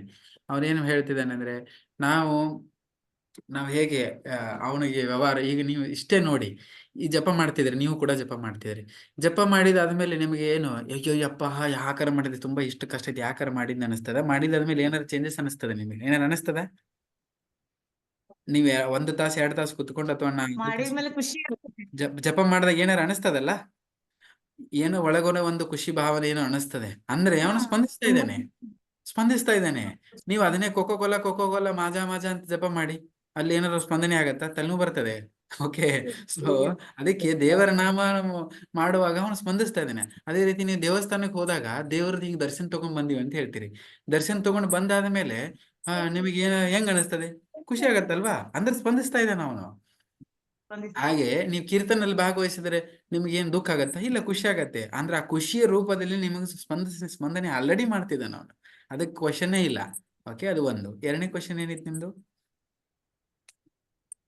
ಎರಡನೇದೇನೋ ಕೇಳಿದ್ರೆ ಸ್ಪಂದಿಸ್ತಾನ. ಇನ್ನೊಂದೇನೋ ಭಗವಂತನನ್ನು ಹೇಗೆ ನಾವು ಪ್ರೀತಿ ಮಾಡ್ಬೇಕು? ಪ್ರೀತಿ ಮಾಡ್ಬೇಕು. ಅದಕ್ಕೆ ಫಸ್ಟ್ ಏನ್ ಮಾಡ್ಬೇಕು, ಆ ಪ್ರೀತಿ ಮಾಡ್ಲಿಕ್ಕೆ ಅವನೇನು ಪ್ರೀತಿ ಹಗುರ ಅದಕ್ಕೆ ಸಾಧನೆ ಮಾಡ್ಬೇಕು. ಸ್ಟಾರ್ಟಿಂಗ್ ಅಲ್ಲಿ ಪ್ರೀತಿ ಪ್ರೇಮ ಅದು ಆಮೇಲೆ ಅದಕ್ಕೆ ನಾನು ಸ್ಟೆಪ್ಸ್ ಹೇಳಿದ್ನಲ್ಲ, ಅದು ಶ್ರದ್ಧಾ, ಸಾಧು ಸಂಘ, ಭಜನ ಕ್ರಿಯಾ, ಅನರ್ಥ ನಿವೃತ್ತಿ, ನಿಷ್ಠ, ರುಚಿ, ಭಾವ, ಪ್ರೇಮ. ಅದು ಪ್ರೇಮ ನೆಕ್ಸ್ಟ್ ಬರುದು. ಸದ್ಯಕ್ಕೆ ಏನ್ ಮಾಡ್ಬೇಕು ಅಂದ್ರೆ ನಾವು ಈಗ ಸಾಧನೆ ಮಾಡ್ಬೇಕು. ಈ ಏನು ಗುರುಗಳ ಪರಂಪರೆಯ ಮೂಲಕ ಏನ್ ಸಾಧನೆ ಕೊಟ್ಟಿದ್ದಾರೆ, ಜಪ ಮಾಡೋದು, ಇದೆಲ್ಲ ಜ್ಞಾನಾರ್ಜನೆ ಮಾಡೋದು, ಶ್ರವಣ ಮಾಡೋದು, ಇದನ್ನ ಮಾಡ್ತಾ ಹೋಗ್ಬೇಕು. ಆಮೇಲೆ ಈ ಸಣ್ಣ ಪುಟ್ಟ ನಮಗೆ ಸೇವೆ ಕೊಟ್ಟಿರ್ತಾರಲ್ಲ, ಪ್ರೀತಿಯಿಂದ ಮಾಡ್ತೇವೆ ಇಲ್ಲೋ ಗೊತ್ತಿಲ್ಲ ನಮಗೆ, ಬಟ್ ನಿಮಗೆ ದೇವರಿಗೆ ಹೂ ಹಾಕಂತ ಹೇಳಿರ್ತಾರೆ, ಪೂಜೆ ಮಾಡಂತ ಹೇಳ್ತಾರೆ. ಇದನ್ನ ನಿಮಗೆ ಪ್ರೀತಿ ಇದೆಯೋ ಇಲ್ಲೋ ಗೊತ್ತಿಲ್ಲ, ಬಟ್ ಇದನ್ನು ಮಾಡಕ್ ಸ್ಟಾರ್ಟ್ ಮಾಡಿ. ಆಟೋಮೆಟಿಕ್ ಮಾಡಿ ಅದು ಪ್ರೀತಿ ಆಟೋಮೆಟಿಕ್ ಬರಕ್ ಸ್ಟಾರ್ಟ್ ಆಗುತ್ತೆ. Okay, thank you. Next question. ಕೇಳದೆ ಇರೋರು ಯಾರು ಕ್ವಶನ್ ಇದ್ರೆ ಕೇಳಿ. ಹರೇ ಕೃಷ್ಣ ಪ್ರಭುಜಿ. ಕೇಳಿ. ಭಗವದ್ಗೀತೆಯಲ್ಲಿ ಉಂಟಲ್ಲ ಪ್ರಭುಜಿ, ಅಂದ್ರೆ ನನ್ ಪರಂ ಧಾಮದಲ್ಲಿ ಬಂದವರು ಮತ್ತೆ ಯಾವತ್ತೂ ಈ ಜಗತ್ತಲ್ಲಿ ವಾಪಸ್ ಬರಲ್ಲ ಅಂತ. ಸೊ ನಾವು ಮುಂಚೆಯಲ್ಲಿದ್ರೆ ನಾವ್ ಇಲ್ಲಿ ಹೆಂಗ್ ಬಂದ್ರು ಅಂದ್ರೆ ನಿತ್ಯ ಮುಕ್ತ ಮತ್ ನಿತ್ಯ ಬದ್ಧದ ಕಾನ್ಸೆಪ್ಟ್ ಬರ್ತದಲ್ಲ. ಸೊ ನಾವು ಮುಂಚಿಂದ ಅಲ್ಲೇ ಇದ್ರೆ ಅದ್ ಅಂಡರ್ಸ್ಟ್ಯಾಂಡಿಂಗ್ ಕರೆಕ್ಟ್? ಇದ್ರ ಡಿಟೇಲ್ ಆಗಿ ನಾ ಭಕ್ತಿ ವೃಕ್ಷ ಲೆವೆಲ್ ಅಲ್ಲಿ 2 ಅಲ್ಲಿ ಕ್ವಶನ್ ಕೊಡ್ತೀನಿ. ಬಟ್ ಸ್ಟಿಲ್ ಬ್ರೀಫ್ ಆಗಿ ಆನ್ಸರ್ ಏನಂತ ಹೇಳಿದ್ರೆ, ಫಸ್ಟ್ ನಾವು ಒಂದು ಇಚ್ಛೆ ಬೆಳೆಸ್ಕೊಂಡಿವಿ. ಓಕೆ, ಸ್ಟಾರ್ಟಿಂಗ್ ಅಲ್ಲಿ ಇರ್ಲಿಲ್ಲ. ಒಂದೇ ಒಂದು ಒಳಗಡೆಗೆ ದೇವರನ್ನ ನೋಡಿ, ಅವನ ಅಷ್ಟು ವೈಭವವನ್ನು ನೋಡಿ, ಎಲ್ಲರೂ ಅವನೇ ಕೇಂದ್ರ ಬಿಂದು ಆಗಿದ್ದಾನೆ ಈ ಆಧ್ಯಾತ್ಮಿಕ ಲೋಕದಲ್ಲಿ. ಎಲ್ಲರೂ ಅವನಿಗೆ ಸೇವೆ ಮಾಡ್ತಾರೆ. ಒಂದು ಕಡೆ ಅದನ್ನೆಲ್ಲ ವೈಭವವನ್ನು ನೋಡಿ ಒಂದಷ್ಟಿಷ್ಟು ನಮ್ಮ ಹತ್ರ ಇಚ್ಛೆ ಬಂತು. ಏನಂತ ಹೇಳಿದ್ರೆ, ನಾನು ಹಿಂಗೆ ಎಂಜಾಯ್ ಮಾಡ್ಬೋದಲ್ಲ ಅಂತ.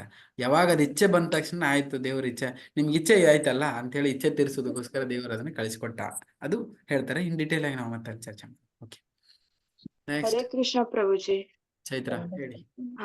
ಪ್ರಭುಜಿ, ಸರ್ವಧರ್ಮಾನ್ ಪರಿತ್ಯಜ್ಯ ಮಾಮೇಕಂ ಶರಣಂ ವ್ರಜ. ಕೃಷ್ಣ ಹೇಳ್ತಾನೆ ಎಲ್ಲವನ್ನು ಬಿಟ್ಟು ನನ್ ಬಳಿಗ್ ಬಾ ಅಂತ. ಆದ್ರೆ ಪ್ರಭುಜಿ, ಇವಾಗ ಅಮ್ಮ ಅಪ್ಪನ್ಗೆಲ್ಲ ಆರಾಮಿಲ್ದೆ ಇರುವಾಗ ಅವ್ರು ಸೇವೆ ಮಾಡ್ಬೇಕಲ್ಲ ಪ್ರಭುಜಿ, ಅವ್ರನ್ನ ಬಿಟ್ಕೊಂಡು ಹೋಗ್ಲಿಕ್ಕಾಗಲ್ಲ. ನಿನ್ನೇನು ಮೊನ್ನೆನೂ ಅದ ಕ್ಲಾಸಲ್ಲಿ ನಾನು ಉತ್ತರ ಕೊಟ್ಟಿದ್ದೀನಿ. ಬಿಟ್ಟು ಬರುದಂದ್ರೆ ಎಲ್ಲ ಬಿಟ್ಟು ಬರುದಲ್ಲ, ಎಲ್ಲವನ್ನೂ ತಂದು ಕೃಷ್ಣನಿಗೆ ಜೋಡಿಸೋದು, ಅದೇ ಬಿಟ್ಟು ಬರುದು ಅದರ ಅರ್ಥ. ನೀವು ಅಮ್ಮ ಅಪ್ಪನ ಸೇವೆ ಮಾಡೋದಾಗ್ಲಿ, ಅಥವಾ ನೀವು ಊಟ ಮಾಡೋದಾಗ್ಲಿ, ಅಥವಾ ನೀವು ಹಣ ಗಳಿಸೋದಾಗ್ಲಿ, ಅದ್ರ ಉದ್ದೇಶ ಇರಬೇಕು. ಏನು ಉದ್ದೇಶ? ನಾನು ನೌಕರಿ ಮಾಡ್ತೇನೆ, ನಾನು ಹಣ ಗಳಿಸ್ತೇನೆ, ಏನೆಲ್ಲ ಮಾಡಿದ್ರೆ ಉದ್ದೇಶ ಏನು? ಕೊನೆಗೆ ನಾನು ಭಕ್ತಿ ಮಾಡಬೇಕು. ಆ ಭಾವನೆಯಿಂದ ಇಟ್ಟುಕೊಂಡು ನಾವು ಮಾಡಿದ್ರೆ ಅದು ಭಕ್ತಿ ಆಗತ್ತೆ. ಇಲ್ಲಿ ಯಾವುದನ್ನು ಬಿಟ್ಟು ಬಾ ಸರ್ವಧರ್ಮಾನ ಎಲ್ಲವನ್ನು ತ್ಯಾಗ ಮಾಡಿ ಬರೋದ ಅದರ ಅರ್ಥ ಅಲ್ಲ. ಎಲ್ಲವನ್ನು ನೀವು ಮನೆ ಬಿಟ್ಟು ಬಾ. ಸುಮಾರು ಜನಕ್ಕೆ ಇಲ್ಲಿ ಭಾವನೆ ಇರುತ್ತೆ, ನಾನು ಎಲ್ಲ ಬಿಟ್ಟು ಬಂದ್ಬಿಡ್ತೇನೆ. ಸೊ ಎಲ್ಲ ಬಿಟ್ಟು ಬರೋದು ಹೇಳಿಲ್ಲ. ಸೊ ಎಲ್ಲ ಬಿಟ್ಟು ಹೋಗೋದೇ ಹೇಳಿತನ. ಅಲ್ಲೇ ಇದ್ಕೊಂಡು ಅದನ್ನ ಎದುರಿಸ್ತಾ ಭಕ್ತಿ ಮಾಡೋದೇ ಅದು ಒಂದು ಭಕ್ತನ ಗುಣ. ಹಾಗಾಗಿ ಹಾಗೆ ಮಾಡುವ ಅದು ಹೇಳಿಲ್ಲ. ಅದಕ್ಕೆ ಏನ್ ಮಾಡ್ಬೇಕಂದ್ರೆ, ನೀವೇನೇನು ಅಪ್ಪ ಅಮ್ಮ ಇದ್ದಾರೆ, ಅಥವಾ ನೀವು ನಿಮ್ದೇನಿದೆ ಪರ್ಸನಲಿ ಇದೆಲ್ಲ ಮಾಡ್ತಾ ಅದ್ರ ಕೇಂದ್ರ ಬಿಂದು ನಮ್ಗೆ ಯಾರು ಇರಬೇಕು? ಭಗವಂತ. ಕೇಂದ್ರ ಬಿಂದು ಅವ್ರು ಆಗ್ಬಾರ್ದು. ಈಗ ಸ್ವಲ್ಪ ಜನ ಇದ್ದಾರೆ, ಈ ಪ್ರಾಣಿಗಳ ಪ್ರೀತಿ ತೋರಿಸ್ಬೇಕಂತ ನಾಯಿ ಸಾಕಿರ್ತಾರೆ ಅನ್ಕೊಳ್ಳಿ. 24 ತಾಸು ನಾಯಿ ಸೇವೆನೆ ಮಾಡೋದು, ಬೆಕ್ಕಿನ ಸೇವೆನೆ ಮಾಡೋದು. ಈ ಬಾಕಿ ಓಕೆ ಪ್ರಾಣಿಗಳಿದಾವೆ, ಅವಕ್ಕೆ ಸ್ವಲ್ಪ ಊಟ ಕೊಡಬೇಕು, ಒಂದ್ ಸ್ವಲ್ಪ ಹಿತದೃಷ್ಟಿಯಿಂದ ಮಾಡೋದು ಒಂದು ಒಳ್ಳೆಯದು. ಬಟ್ 24 ತಾಸು ಈ ಕಡೆ ದೇವರ ಭಕ್ತಿ ಎಲ್ಲಾ ಬಿಟ್ಕೊಂಡು ಅದರದೇ ಸೇವೆ ಮಾಡ್ಕೊತ ಕೂತ್ಕೊಳ್ಳೋದು ಭಕ್ತಿ ಅಲ್ಲ. ಮಾಡ್ಬೇಕು, ಎಷ್ಟು ಬೇಕು ಅಷ್ಟು ಮಾಡ್ಬೇಕು. ನಿಮ್ ಭಕ್ತಿ ನೀವ್ ಮಾಡ್ಬೇಕು. ಹರೇ ಕೃಷ್ಣ ಪ್ರಭುಜಿ. ಎಸ್, ಪ್ರಭುಜಿ, ನಮ್ಮ ಅಕ್ಕ ಕ್ವಶನ್ ಕೇಳ್ತಾಳಂತೆ. ಕೇಳಿ. ಹರೇ ಕೃಷ್ಣ ಪ್ರಭುಜಿ. ಹಾ, ಹೇಳಿ.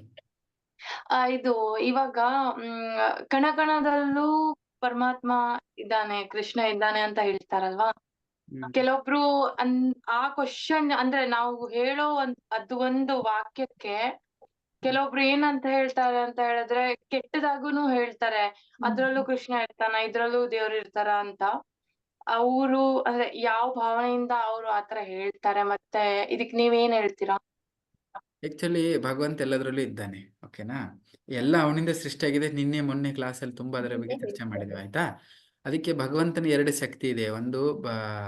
ಒಂದು ಶ್ಲೋಕನೂ ಇದೆ, ಅದು ನನ್ನಿಂದ ಬಿಟ್ಟಿದ್ದ ಶಕ್ತಿ ಅಂತಾರೆ ಅದಕ್ಕೆ. ಈಗ ಹೆಂಗ್ ಗುಲಾಬಿ ಹೂ ಇದೆ, ಗುಲಾಬಿ ಹೂವಿಂದ ಪರಿಮಳ ಬರುತ್ತೆ, ಪರಿಮಳನೂ ಶಕ್ತಿನೇ ಗುಲಾಬಿ ಹೂವಿಂದನೇ ಬಂದಿದೆ, ಗುಲಾಬಿನೂ. ಹಾಗೆ ಭಗವಂತನಿಂದ ಎಲ್ಲ ಬಂದಿದೆ ಇದರಲ್ಲಿ. ಅದರಲ್ಲಿ ಕ್ವಶನ್ನೇ ಇಲ್ಲ. ಓಕೆನಾ? ಅದು ಯಾಕೆ ಇಲ್ಲಿ ಮಾಡಿಟ್ಟಿದ್ದಾನೆ ಅಂದ್ರೆ, ಈ ಜಗತ್ತು ಅದಕ್ಕೆ ಎಲ್ಲ ನಾವು ಅನುಭವಿಸ್ಲಿಕ್ಕೆ, ಅದನ್ನ ನಮ್ಮ ತಾಪಿಗೋಸ್ಕರ ಇಲ್ಲಿ ಬಂದಿದ್ದೇವೆ. ಜನರು ಕೆಟ್ಟದಲ್ಲಿ ಇದ್ದಾನೆ, ಅಲ್ಲಿ ಇದ್ದಾನೆ, ಅದಕ್ಕೆ ನಮಗೆ ಆಪ್ಷನ್ ಕೊಡ್ತಾ ಇದಾರಲ್ಲ. ಈಗ ವಿಷನೂ ಇದೆ, ವಿಷನೂ ಅವನೇ ಸೃಷ್ಟಿ ಮಾಡಿ, ನಿನ್ನೆ ಮೊನ್ನೆ ನಾ ಹೇಳ್ತಾ ಇದ್ದೆ. ಅದಕ್ಕೆ ಆಪ್ಷನ್, ಬುದ್ಧಿವಂತಿಕೆ, ಈ ವಿಚಾರ ವಿವೇಚನೆ ಶಕ್ತಿ ನಮ್ಗೆ ಕೊಟ್ಟಿದ್ಮೇಲೆ ಯಾವ ಸ್ವೀಕಾರ ಮಾಡ್ಬೇಕು, ಯಾವ ಸ್ವೀಕಾರ ಮಾಡಬಾರ್ದು ಅಂತ. ಅದಕ್ಕೆ ಅವರು ತಿಳ್ಕೊಳ್ಳಿ. ಓಕೆ, ಅವ್ರಿಗೆ ಅದನ್ನೇ ಸ್ವೀಕಾರ ಮಾಡೋದಿತ್ತು ಅಂತ ಹೇಳಿದ್ರೆ, ಈ ಜಗತ್ತಿನಲ್ಲಿ ಬರೀ ಕೆಟ್ಟದಷ್ಟೇ ಇಲ್ವಲ್ಲ, ಒಳ್ಳೇದು ಇದೆ. ಅವರಿಗೆ ಬರೀ ಕೆಟ್ಟದ್ದನ್ನೇ ಸ್ವೀಕಾರ ಮಾಡ್ಬೇಕಂತ ಅವ್ರ ಮೈಂಡ್ ಅಲ್ಲಿ ಜಿದ್ ಮಾಡ್ಕೊಂಡು ಕುತ್ಕೊಂಡಿದ್ದಾರೆ ಅಂದ್ರೆ, ನೀವು ಒಳ್ಳೇದು ಎಷ್ಟು ಹೇಳಿದ್ರು ಅವ್ರು ಅದನ್ನೇ ಸ್ವೀಕಾರ ಮಾಡ್ತಾರೆ, ಅವ್ರಿಗೆ ಏನ್ ಹೇಳಕ್ಕಾಗತ್ತೆ? ಓಕೆ, 2 ಆಪ್ಷನ್ ಇಲ್ಲಿ ದೇವರು ಕೊಟ್ಟಿದ್ದಾನೆ. ಸ್ವೀಕಾರ ಮಾಡೋದು ಅವ್ರಿಗೆ ಬಿಟ್ಟಿತ್ತು. ಸ್ವೀಕಾರ ಮಾಡಿದ್ರೆ ಅವ್ರು ಒಳ್ಳೆ ದಾರಿ ಹಿಡಿತಾರೆ, ಅದನ್ನೇ ಸ್ವೀಕಾರ ಮಾಡಿದ್ರೆ ಅಂದ್ರೆ ಅದರಲ್ಲಿ ಹೋಗ್ತಾರೆ. ಓಕೆನಾ? ಸೊ ಬೇರೆದವರ ಮನಸ್ಥಿತಿ ನಾವು ಚೇಂಜ್ ಮಾಡಕ್ಕಾಗಲ್ಲ.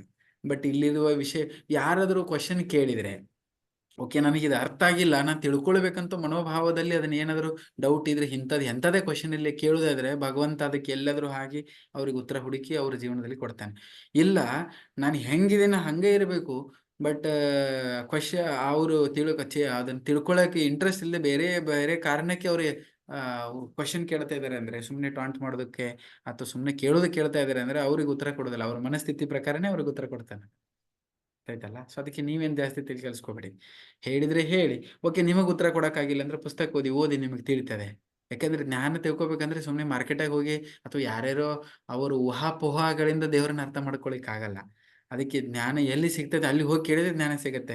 ಈಗ ನಿಮ್ಮ ತರಕಾರಿ ಸಿಗ್ಬೇಕಂತ ತರಕಾರಿ ಮಾರ್ಕೆಟಲ್ಲಿ ತರಕಾರಿ ಸಿಗತ್ತೆ, ನೀವು ಗ್ರಾಸರಿ ಅಂಗಡಿಗೆ ಹೋಗಿ ಗ್ರಾಸರಿ ಸಿಗಂದ್ರೆ ಎಲ್ಲಿ ಸಿಗತ್ತೆ? ಅದಕ್ಕೆ ಅವ್ರಿಗೆ ಈ ಜ್ಞಾನ ಬೇಕು ಅಂದ್ರೆ ಅವ್ರು ಯಾವುದೋ ಮೂವಿ ನೋಡಿ, ಧಾರಾವಾಹಿ ನೋಡಿ, ಅವ್ರ ಮನಸ್ಸಲ್ಲಿ ಇದ್ದಿದ್ದು ವಿಚಾರ ಮಾಡಿ, ಚರ್ಚೆ ಮಾಡಿ, ಅಲ್ಲಿ ನನಗೆ ಜ್ಞಾನ ಸಿಗತ್ತೆ ಅಂತ ಹೇಳಿದ್ರೆ ಅದು ಮೂರ್ಖತನ.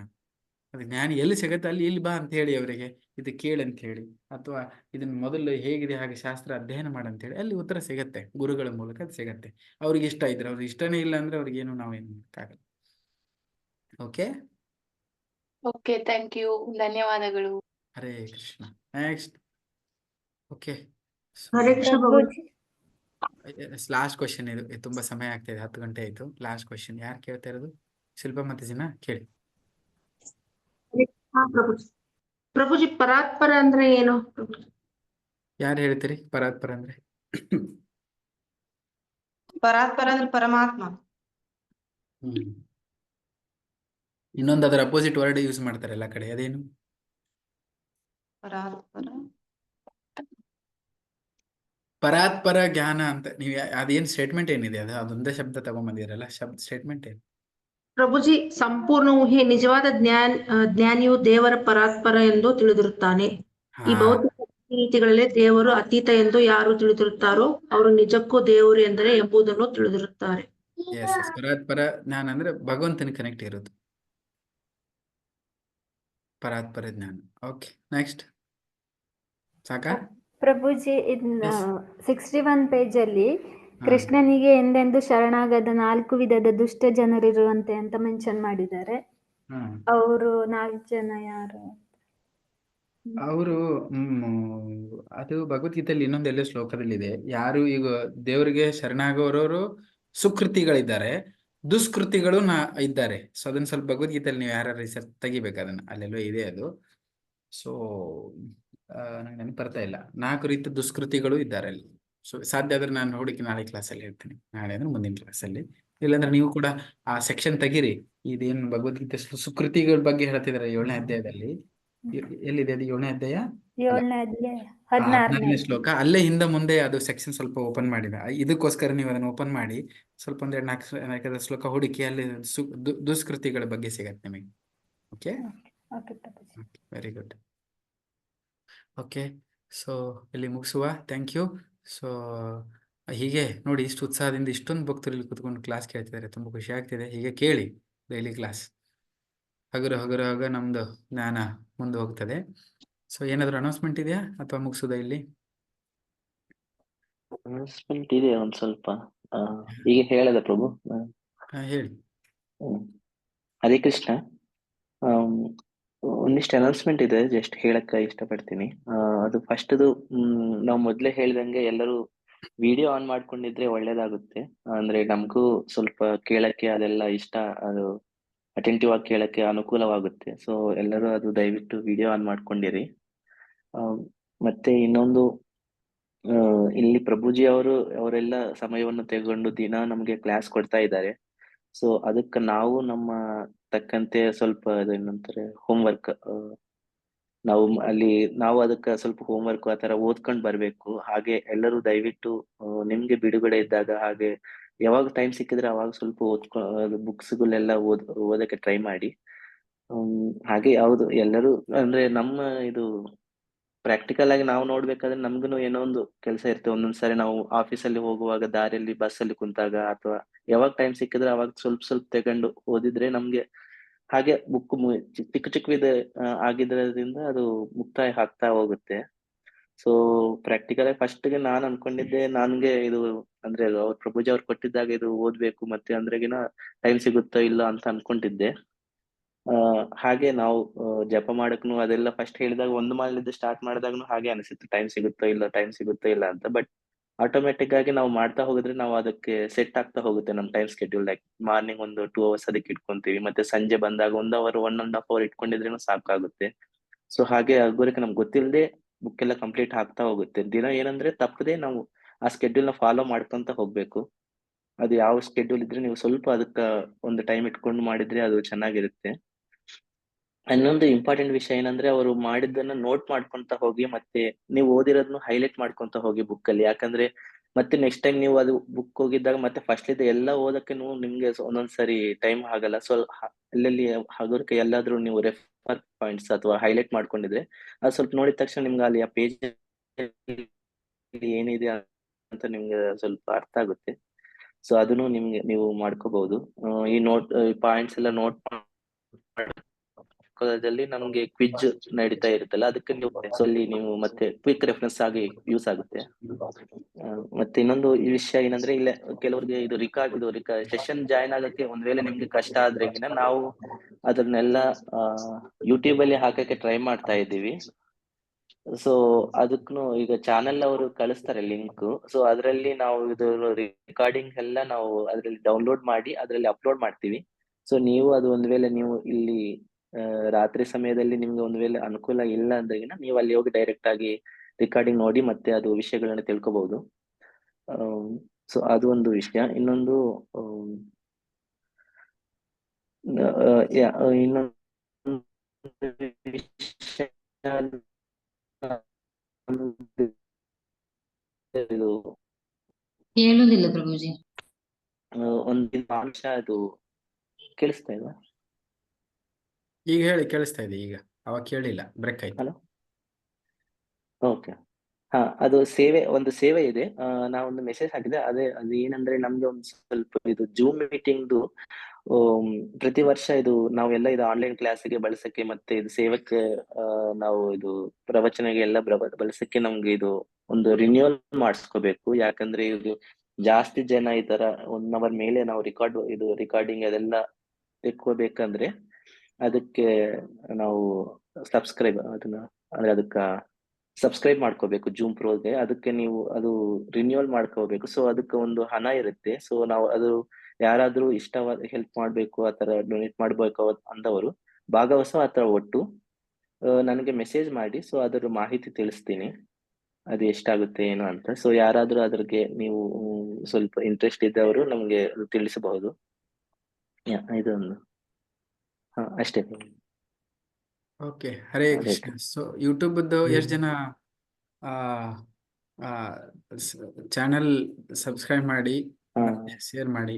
ಅದೊಂದು ಅದು ಯೂಟ್ಯೂಬ್ ಚಾನಲ್. ಹಾಗೆ ನೀವು ಒಂದು ಎಲ್ಲರೂ ಅದನ್ನ ವಿಡಿಯೋ ನೋಡಿದ ತಕ್ಷಣ ಕೆಳಗೆ ನಿಮ್ಗೆ ಸಬ್ಸ್ಕ್ರೈಬ್ ಬಟನ್ ಇರುತ್ತೆ, ಸಬ್ಸ್ಕ್ರೈಬ್ ಮಾಡಿ. ಮತ್ತೆ ವಿಡಿಯೋ ಹಾಕಿದ್ದೆಲ್ಲ ಲೈಕ್ ಮಾಡಿದ್ರೆ ಅದು ಎಲ್ಲರಿಗೂ ಇನ್ನ ಜಾಸ್ತಿ ಅದು ಮುಟ್ಲಕ್ಕೆ ಆಗುತ್ತೆ ಜಾಸ್ತಿ ಜನಕ್ಕೆ. ಸೊ ಹಾಗೆ ನೀವು ಸಬ್ಸ್ಕ್ರೈಬ್ ಮಾಡಿ ಮತ್ತೆ ಅದು ಬೆಲ್ ಐಕಾನ್ ಏನೋ ಇರುತ್ತೆ, ಅದನ್ನ ನೀವು ಒತ್ತಿದ್ರೆ ನಿಮ್ಗೆ ಆಟೋಮೆಟಿಕ್ ಆಗಿ ನೋಟಿಫಿಕೇಶನ್ ಬರುತ್ತೆ. ಏನಾದ್ರೂ ನಾವು ಹೊಸ ವಿಡಿಯೋ ಹಾಕಿದ್ರೆ ಮತ್ತೆ ಲಿಂಕ್ ಕಳಿಸೋದ ಅವಶ್ಯಕತೆ ಇಲ್ಲ, ನಿಮ್ಗೆ ಆಟೋಮೆಟಿಕ್ ಆಗಿ ನಿಮ್ಗೆ ಲಿಂಕ್ ಬರ್ತಾ ಇರುತ್ತೆ, ಅದು ನೋಟಿಫಿಕೇಶನ್ ಬರ್ತಾ ಇರುತ್ತೆ. ಸೊ ಅದರಿಂದ ನಿಮ್ಗೆ ಗೊತ್ತಾಗುತ್ತೆ ಹೊಸ ವಿಡಿಯೋ ಇಲ್ಲಿ ಅಪ್ಲೋಡ್ ಆಗಿದೆ ಅಂತ.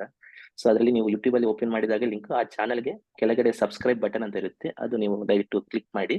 ಸೊ ಅದರಿಂದ ನೀವು ಚಾನಲ್ ಸಬ್ಸ್ಕ್ರೈಬ್ ಆಗಿದಂಗೆ ಆಗುತ್ತೆ. ಮತ್ತೆ ನೀವು ಅದರಲ್ಲಿ ವಿಡಿಯೋದ ಕೆಳಗಡೆ ಕಮೆಂಟ್ನು ಹಾಕ್ಬೋದು, ಹರೇ ಕೃಷ್ಣ, ಅಥವಾ ನಿಮ್ಗೆ ಇಷ್ಟವಾದದ್ದೇನು, ಆ ವಿಡಿಯೋದಲ್ಲಿ ಇಷ್ಟವಾದ ಪಾಯಿಂಟ್ ಏನು.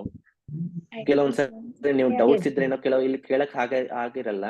ಸೊ ಆ ಡೌಟ್ಸ್ ನು ಸ್ವಲ್ಪ ಅಲ್ಲಿ ಕಮೆಂಟ್ ರೂಪದಲ್ಲಿ ಹಾಕಿ ಅದನ್ನು ಟ್ರೈ ಮಾಡ್ತೀವಿ. ಅಲ್ಲಿ ಯಾವ್ದಾದ್ರು ಸೇಕರಿಸಿಕೊಂಡು ಮತ್ತೆ ಯಾವ್ದಾದ್ರು ಕ್ಲಾಸ್ ಅಲ್ಲಿ ನಾವು ಕೇಳಕ್ಕೆ ಆಗುತ್ತೆ. ಸೊ ಅದು ಸಮ ನಾವು ಉಪಯೋಗಿಸ್ಕೋಬಹುದು. ಒಂದ್ ವೇಳೆ ಇಲ್ಲಿ ರೆಕಾರ್ಡಿಂಗ್ ಅಲ್ಲಿ ಇಲ್ಲಿ ಸಮಯ ಇಲ್ಲದ ಅವಶ್ಯಕತವಾಗಿ ನಿಮ್ಗೆ ಒಂದು ಪ್ರಶ್ನೆಗಳು ಉಂಟಿದ್ರೆ ಆ ವಿಡಿಯೋದಲ್ಲಿ ನೀವು ಕೆಳಗಡೆ ಕಮೆಂಟ್ ಅಲ್ಲಿ ರೂಪದಲ್ಲಿ ಹಾಕ್ಬಹುದು. ಯೂಟ್ಯೂಬ್ ನಲ್ಲಿ ಲಿಂಕ್ ಯಾವುದು ಪ್ರಭುಜಿ? ಯೂಟ್ಯೂಬ್ ಲಿಂಕ್ ಓಪನ್ ಆಗುದಿಲ್ಲ, ವಾಪಸ್ ಲಿಂಕ್ ಕಳಿಸಿ ಪ್ರಭುಜಿ. ಕಳಿಸ್ತೀವಿ ಪ್ರಭುಜಿ, ಆ ಲಿಂಕ್ ಎಲ್ಲ ಚಾನಲ್ದು ಲಿಂಕ್ ಕಳಿಸ್ತೀವಿ. ಸೊ ನೀವು ಅದು ಡೈರೆಕ್ಟ್ ಆಗಿ ಓಪನ್ ಮಾಡಿ ಅದಕ್ಕೆ ಕ್ಲಿಕ್ ಮಾಡಿ ಡೈರೆಕ್ಟ್ ಕಳಿಸ್ತಾರಂತೆ, ಓಪನ್ ಮಾಡ್ಬೇಕಂತ. ಹರೇ ಕೃಷ್ಣ. ನಾಳೆ ನಾವು ಲೋಕ್ ಭವನ ಮಾತಾಯಿ ಜೊತೆಗೆ ಇಲ್ಲಿ ಬುಕ್ ಡಿಸ್ಟ್ರಿಬ್ಯೂಷನ್ ಹೋಗ್ತಾ ಇದ್ದೀವಿ ಮರವಂತೆಯಲ್ಲಿ. ನಾಳೆ 4 ಗಂಟೆಗೆ ಸೇರಿಕೊಳ್ಬಹುದು ಎಲ್ಲರೂ. ಓಕೆ, ಗ್ರೂಪ್ ಅಲ್ಲಿ ಮೆಸೇಜ್ ಹಾಕಿ, ಮರವಂತೆ ಗ್ರೂಪ್ ಅಲ್ಲಿ ಒಂದು ಮೆಸೇಜ್ ಹಾಕಿ. ಒಳ್ಳೇದು ಬುಕ್ ವೆರಿ ನೈಸ್. ಏನ್ ಕೇಳ್ಬೇಕು? ಮರವಂತೆ ಗ್ರೂಪ್ ಅಲ್ಲಿ ಒಂದು ಮೆಸೇಜ್ ಹಾಕಿ, ಯಾರ್ಯಾರಿಗೆ ಬುಕ್ ವಿತರಣೆ ಮಾಡಕ್ ಹೋಗ್ತಾ ಇದಾರೆ, ಯಾರಿಗೆ ಇಂಟ್ರೆಸ್ಟ್ ಇದೆ ಹೋಗ್ಬೋದು ಎಲ್ಲರೂ. ಮರವಂತೆ ನಾಮದವರು, ಬಾಕಿದವ್ರು ಹೋಗಕ್ಕಾಗಲ್ಲ, ಅಲ್ಲಿವರಷ್ಟೇ ಹೋಗ್ಬೋದು. ಓಕೆ, ಇನ್ನೊಂದು ಅನೌನ್ಸ್ಮೆಂಟ್ ಲಾಸ್ಟ್ ಇದೆ. ಸೊ ಹರೇ ಕೃಷ್ಣ.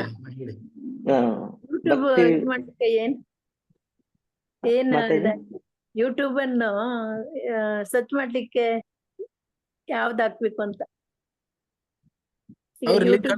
ಲಿಂಕ್ ಕಳಿಸ್ತಾರೆ ನಿಮಗೆ. ಲಿಂಕ್ ಕಳಿಸಿ ಯಾವ್ದು ಡೈರೆಕ್ಟ್ ಓಪನ್ ಮಾಡಿ ಮಾತಾಡಿ. ನೀವು ಡೈರೆಕ್ಟ್ ಅದು ಆಪ್ ಒಂದಿರುತ್ತೆ, ಯೂಟ್ಯೂಬ್ ಆಪ್ ಅಂತ, ಅದು ಡೌನ್ಲೋಡ್ ಮಾಡ್ಕೋಬಹುದು ನೀವು. ಇಲ್ಲಾಂದ್ರೆ ಲಿಂಕ್ ಅನ್ನು ಕ್ಲಿಕ್ ಮಾಡಿದ್ರೆ ಡೈರೆಕ್ಟ್ ಬ್ರೌಸರ್ ಅಲ್ಲಿ ಓಪನ್ ಆಗುತ್ತೆ. ಸೊ ಅದು ತಿಳಿಸ್ತೀವಿ ನಿಮ್ಗೆ. ಒಂದ್ ವೇಳೆ ಗೊತ್ತಾಗಿಲ್ಲ ಅಂದ್ರೆ ಡೈರೆಕ್ಟ್ ಕಾಲ್ ಮಾಡಿ ನಮ್ಗೆ, ಅದು ತಿಳಿಸ್ತೀವಿ ಅವ್ರಿಗೆ ಡೈರೆಕ್ಟ್ ಆಗಿ, ಒಂದ್ ವೇಳೆ ಗೊತ್ತಾಗಿಲ್ಲ ಅಂದ್ರೆ. ಮತ್ತೆ ಇನ್ನೊಂದು ಈ ವಾರ ಲಾಸ್ಟ್ ಇದೆ, ಅದು ಭಕ್ತಿ ಲೆವೆಲ್ 1ಗೆ ಜಾಯಿನ್ ಆಗಕ್ಕೆ ಈ ಗ್ರೂಪ್ಗೆ.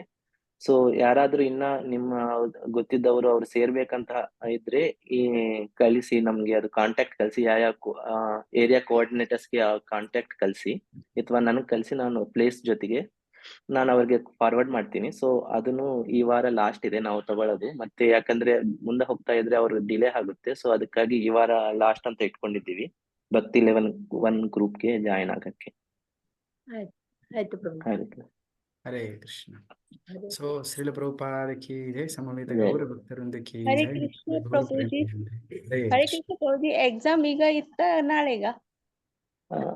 Sunday exam Sunday. ಸಂಡೆಯಾ? ಹಾ, ನಾಳೆ ಅದು ಪ್ರವಚನ ಇರುತ್ತೆ ಅವ್ರಿಗೆ, ಸೊ ಅದಕ್ಕಾಗಿ ಸಂಡೇ. Thank you ಪ್ರಭುಜಿ. ಎಲ್ಲರಿಗೂ ಜಾಯ್ನ್ ಆದಕ್ಕೆ ಧನ್ಯವಾದಗಳು. ಸಮಯ ಸ್ವಲ್ಪ ಜಾಸ್ತಿ ಆಯ್ತು, ಅದಕ್ಕೂ ಪೇಷನ್ಸ್ ಆಗಿದ್ದಕ್ಕೆ ಧನ್ಯವಾದ. ಹರೇ ಕೃಷ್ಣ. ಹರೇ ಕೃಷ್ಣ. ಪ್ರಭುಜಿ ದಂಡೋತ್ ಪ್ರಣಾಮಗಳು. ಹರೇ ಕೃಷ್ಣ ಪ್ರಭುಜಿ. ಹರೇ ಕೃಷ್ಣ ಪ್ರಭುಜಿ. ಹರೇ ಕೃಷ್ಣ ಪ್ರಭುಜಿ.